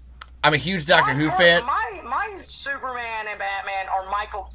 My personal favorite Superman is actually Chris Reeve, the guy, because he's literally because Chris Reeve is my childhood Superman, but my generation Superman isn't really Chris Reeve. It's actually two different actors that played him in live action. Brandon Routh in 2006, which again, it's still at the end of the day, it's still the Chris Reeve version, but again, different actor. So I have to count him as a different actor instead of just same character, and not necessarily a different character because he is the same incarnation. He's playing the same incarnation that Donner came up with. It's just that it's a different actor, so I have to count him. Because otherwise people are going to get mad at me. And go, why didn't you include Brandon Routh? I'm like, because it's the same version. But just to shut those people up, yeah. But another actor that, again, people are going to probably say, but he didn't play Superman. I'm like, yes, he did. The suit doesn't make Superman Superman. Yeah, it's a very iconic look, but that's not what makes him Superman. It's what makes Superman pop. But that's not Superman. Like, that's, like, at the end of the day, Superman is who he is because of how he is, not what he wears. So, it's actually Tom Welling in Smallville. That's my generation Superman. Oh, yeah. I like you. Because even people will say that he never played Superman because he never flew over the costume. I'm like, you dense motherfuckers. Superman isn't who he is because of the damn suit. Like, Superman is who he is because Superman is because of his values. Like that's what. And Tom Welling, even when he didn't wear the suit or fly, he was still playing Superman. Oh yeah. Agreed. Hey, and I fucking love Smallville. That is my that's why I judge a lot of these newer superhero shows, like the Arrowverse, for example. I judge them pretty harshly. Because they will forever ride Smallville. They are forever riding Smallville's coattails. Smallville did it first and did it damn successfully. That every superhero TV show, comic book TV show, has Smallville to thank. If it wasn't for Smallville, you wouldn't have the Arrowverse. You wouldn't have the Harley. You wouldn't have fucking Titans, Doom Patrol, all this other shit. Because Smallville was the one that reignited that in terms of television. Oh, yeah. Oh, my gosh, yeah. You had cartoons, but Smallville's fucking great. I actually like what they did with Bizarro. Bizarro is gotta be one of my favorite villains in terms of Superman. Just because he's literally the polar opposite of Superman. Like, he's literally an imperfect mirror of Superman. Like, to the point, because that's what I like. See, I'm always a sucker for, like, sort of evil clones of superheroes that are not, but that are also their own things. That's what I loved about Superman 4 so much, and the Nuclear Man character. Yes, he is a clone of Superman, but at the end of the day, he doesn't look anything like Superman. That's what I like. Like a copy, essentially, like an evil copy of the character. I've always been a stickler.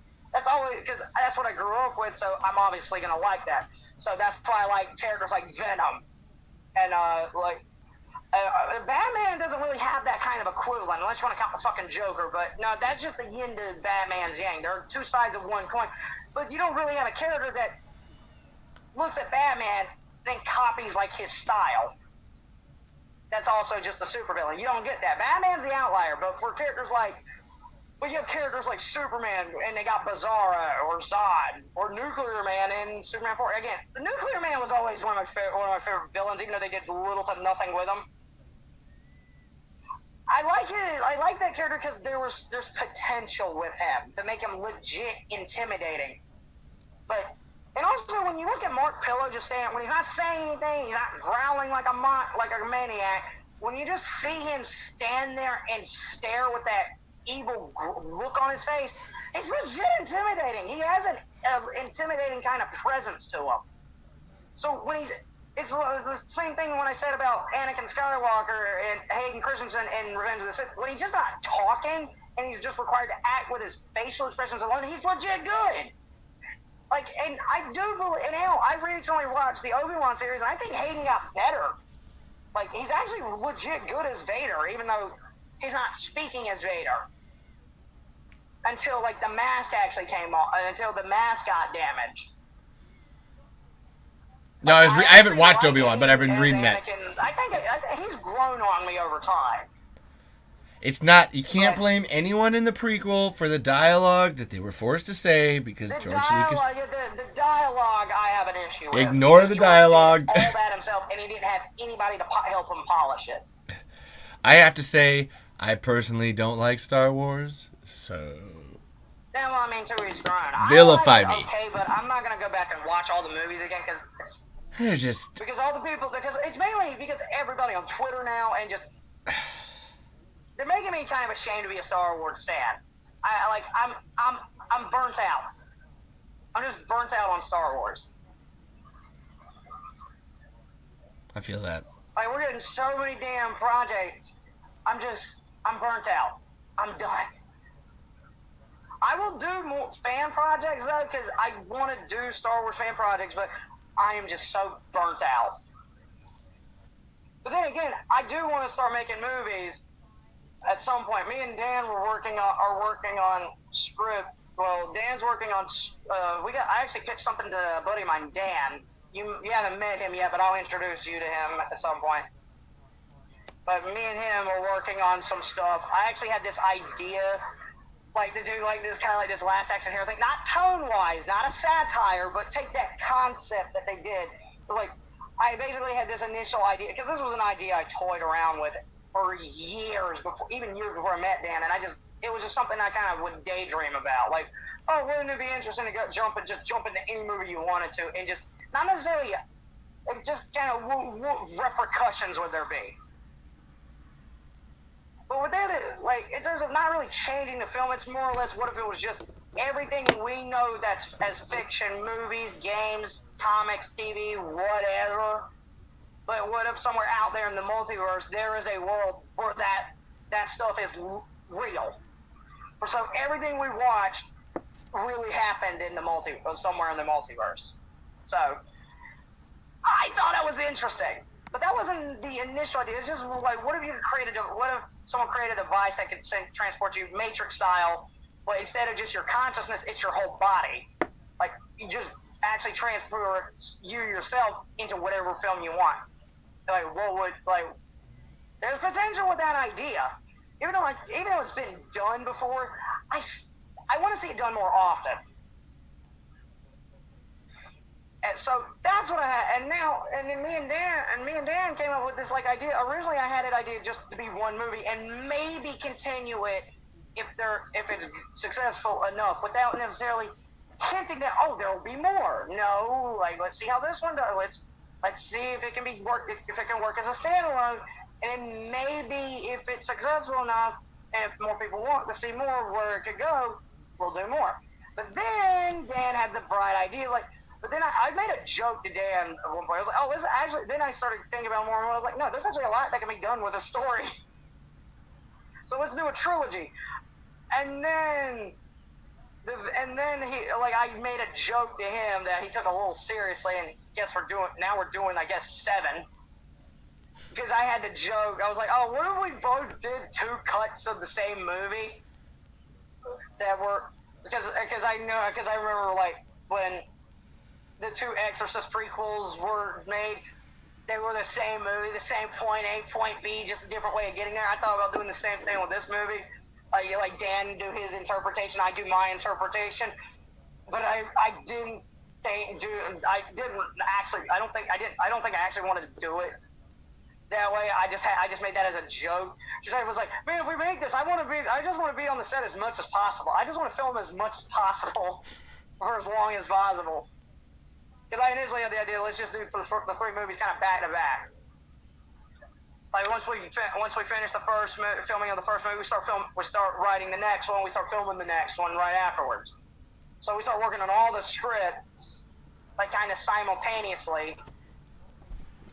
So after we finished the first and final draft of the first script for the first movie, we finished the second draft, the second movie, and then the third movie, and kind of do it as a trilogy. I was gonna say, I feel like you need to write all those at the same time. That'd be logistically impossible. Like, I think you got to write all 3 of those at the same time. Is the only way to really accomplish that. Yeah, but the thing is, he took my thing he took my stupid joke and actually took it seriously and went through with it. So now we're doing 6 movies, 2 separate trilogies, but they're all going to be somewhat connected to each other because each film, like, cause I just like, oh, we could do this like the MCU in a way where we have these tiny connections. Because the 7th film is the 4th film in for both trilogies, but it's just one movie. It's just one version of the movie. It's the one version where me and Dan will both collaborate. I mean, we're obviously collaborating on each trilogy. I'm kind of giving my little pointers, he's giving his pointers. But I did start writing my script. I never got around to finishing any of the drafts because I was constantly trying to tweak it, get it as good as possible. But when I read the second draft that I did, the more recent draft that I did, I just did not like it. It was basically character does this, character meets this character goes here, character does this, character meets this character, and so rinse fucking repeat. It was bad. It was piss poor structure. So I started over. So I'm starting completely over. And I'm waiting to completely get the whole story finished. Basically, I'm going to be working with Dan and just get the whole thing finalized. That way, I make the final story into the script.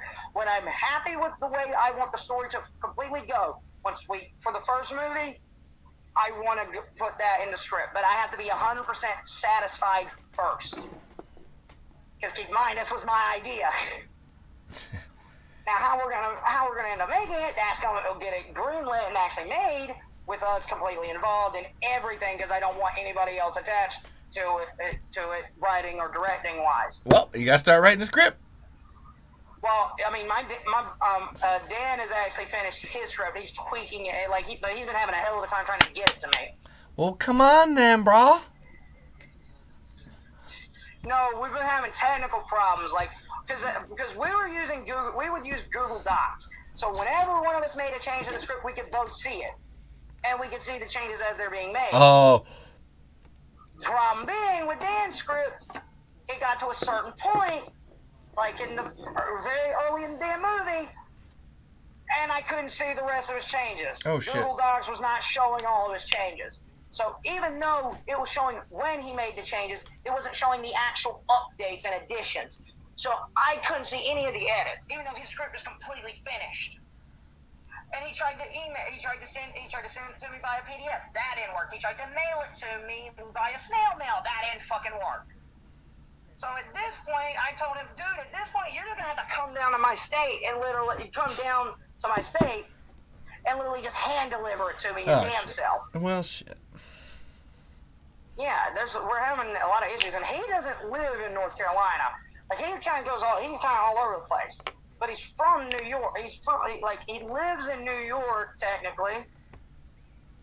Well, that's where he's from. I mean, he was born in New York, but he lived mostly in Florida. He's lived all over the place. I can't even really say. Let's just say he's never lived in North Carolina, which is where I live. Oh, shit. Sounds like you guys gotta get on that, man. Which, if I start filming movies, I actually want to start filming in Wilmington, because that's where they filmed a little bit of Iron Man, a good portion of Iron Man 3. And that's where they filmed I Know What You Did last summer. And that's also where they filmed the Scream movie, the Scream 2022. And I believe they also filmed Halloween Kills in Wilmington, but I'm not sure. I do know that Cobra Kai is filmed in Atlanta, Georgia. Which people okay, I just found out something. Mike goddamn Barnes is coming back for season 5. I had a feeling he might have come back, and a lot of people were hoping Sean, the dude who played him, would come back as Mike. And they're not going to disappoint.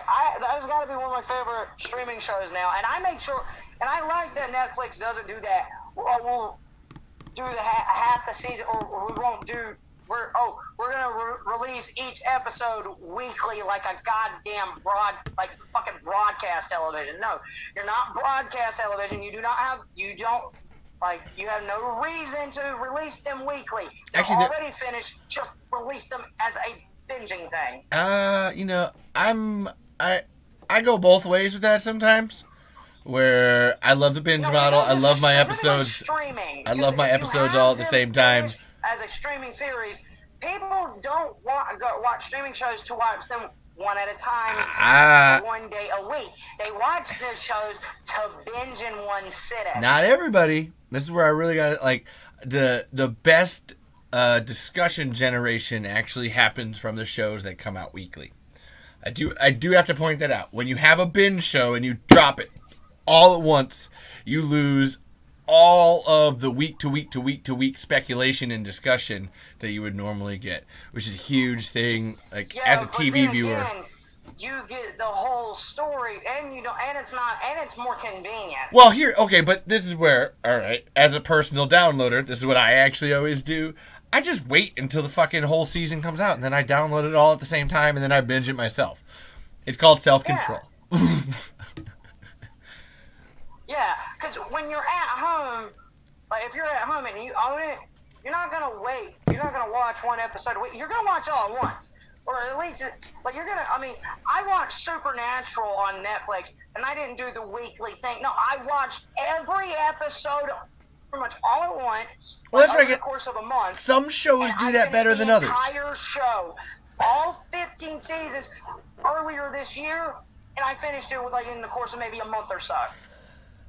Okay, which that works for a TV show like that. Show like fucking crazy because I love that show. Yeah, okay, but then you don't have to be so greedy and want it all at the same time. Like that's where I don't know. I like I said, I love binging stuff, but I know as an artist, if the episodes aren't finished yet, then I can see airing it weekly because you still need to have time to finish the next episode. But if they're all done, if they're all finished, like they're no longer doing post-production, like 100% finished, no more post-production work needs to be done, there's no point in just holding off. That's why you just do the episodes, and then when they're all finished, you basically just pull them all out. Because I'm sick of this. That's the only problem I'm going to have. That's the biggest problem I have with Disney Plus shows. I have to wait the next damn week. And I'm just like, God damn it. It's okay, Keegan. It's just time. You're only 21. You're not going to die anytime soon. It's okay to take your time Graboid gets me. and ingest things. Like I said, some stuff is bingeable. Some stuff you watch week to week. That's where it's like. I watched all 10 hours of Stranger Things at the same time. With the boys, I took that one episode by episode. You know, there's different artistic ways of approaching some things. Honestly, your example with Supernatural works because it's like, yeah, man, it's like popcorn, where you're just like, I want to eat the fuck out of this. I want to eat no, put it down me. And then the boys, holy fucking shit, that guy was just in that guy's dick, and then he exploded. I'm gonna take a couple of days off, and then we'll come back to the next episode. I don't mean to put a T on this. I actually have to go unlock some things because my wife's about to come home and I have all of the doors locked while I'm doing podcasting. But I wanted to put an actual end cap on this and say, hey, thanks for having me, Keegan. This has been really fun. Yep. We only talked about Tremors like an hour. No, that I was saying we only talked about Tremors for like an hour. Have another podcast that's not just strictly Tremors. That's what I was saying. We should also do like a Smallville podcast or Supernatural podcast. Yeah. For different stuff that we do like. Yeah, that's what I mean. Like if there's something that I know about, that's where I need to never watch Supernatural, and I'm always really mad at myself because I know that's a show that I would love. So that's one on my list. I got to rewatch Smallville. I used to grow up with that show, man. That's where when you said I halfway forgot about Tom Welling. He's great. My personal favorite incarnation of Bizarro because they don't make him a backwards talking idiot. They actually make him smart and actually dangerous. Yeah. Like he's actually intelligent and he speaks normally. Yeah. And I like the way they went about it. He's not just he's a clone of Clark, but he replicated him because he's from the Phantom Zone. That gives him a much scarier edge. And initially it was about his own survival, but I like his little arc where, because I do believe had they not killed off Bizarro, and let him live. Because remember, Clark normally in that show is always trying to see the better in people. He tries to save people. It's always trying to. He gave Zod, he even gave Zod the benefit of the doubt in season 9, and most of season 9. Like him and Clark, him and Zod were actually basically, like after a while, started treating each other like brothers. Yeah, Clark was cautious around him because he didn't know much, but he still treated him like he was a brother because they kind of were. Yeah. Which I liked that characterization, and I kind of wish Clark and Bizarro just at some point kind of just went their separate. I wish they didn't kill off Bizarro. I wish they gave Bizarro an arc and made him kind of a recurring character, not necessarily a recurring villain, more or less a character who would come out and kind of help out Clark, especially if Clark's in a bind and Bizarro has the extra manpower. It's always the cheap, easy. Oh, we'll kill the cool villain to give you an impact. No, please leave him alive next time. Thank you. Yeah, leave Bizarro alive, and don't make him unnecessary. And make him a little bit more complex. Like, don't make him like a strict villain who's just evil just because he's evil. We like layers. The person that was in the Phantom Zone that shouldn't have been there, like he wasn't supposed to be there. Yes, and I like that they made him like a failed experiment. But make him I think over time make him more like the Frankenstein monster. Like, that's a good angle. He's sympathetic. That's a good angle. He kind of is at times. Like, even in Smallville, when he's around Lana, you can definitely see he legitimately cares for her. Yeah. Like, he does legitimately care for her. Like, you can even see in that last, when he's dying, you can kind of, the look on his face, like, you can tell he legit cares for her. So, I have to say, I have not watched any of the Smallville that you're talking about. I think it's in season 7. No, that's where I think it's season 6 or season 5 is when I wasn't able to keep watching it anymore. You're making me want to watch it. Start over. No. Dude, I'm trying to say. Your description. The last episode of season 6 is when Bizarro actually makes his debut, and it's like the last act of season 6 of the episode Phantom, which is the finale. Bizarro actually finally replicates Clark, and it's still Tom Welling playing the character. I always wondered how they did this when I was a kid. Like, how did they get the two Tom Wellings in the same shot? Because I didn't know much about how they would do that when you would get the same two actors in one shot. The same actor playing two characters in one shot. But hell, they got a lot better at that with TV nowadays. Yeah. Like, because did you see the Crisis on Infinite Earths crossover that they did in the Arrowverse? I know of it. I saw plenty of ads on it. Ray Palmer, and they're in the same damn shot. Yeah. That was I was like, how did you do that? It's the camera, bro. They had to have these little tricks, which they still do in the Arrowverse. Because here's how you would have Bizarro and Clark in the same shot normally. If Clark was talking and you see Bizarro in the same shot, they would just film the back. They would have a stand. They would just have Tom Welling's stunt double in the Bizarro getup, and they would just film the back of his head. Yep. And you would, Bizarro, and Tom would just ADR it. And they would do that again, vice versa. And then Tom would be speaking as Clark, and Bizarro would just be in the shot, in the foreground, in the shot. But it's the back. But they're filming a stunt double, the back of the stunt double's head, and vice versa. Like, that's how they did it. Welcome to movie making. Yeah, which I didn't know how they did that back then, but I do know now. But it's still pretty obvious now. I'm looking at it now. I'm like, yeah, that's not Tom Welling in the shot. Because this is 2006, 2007 when they did this. So it's a little bit more, they pretty limited at the time. Always look at the hair. So, yeah, you always got to look at the back of the hair, and also you got to look at the body type. All right, like I said, I got to pause out. Do you have any last words? I always like ending on you. Yeah. Tremors. Hit me. Yeah, I'll definitely do it. No, what's your last words on Tremors? Hit me. All right.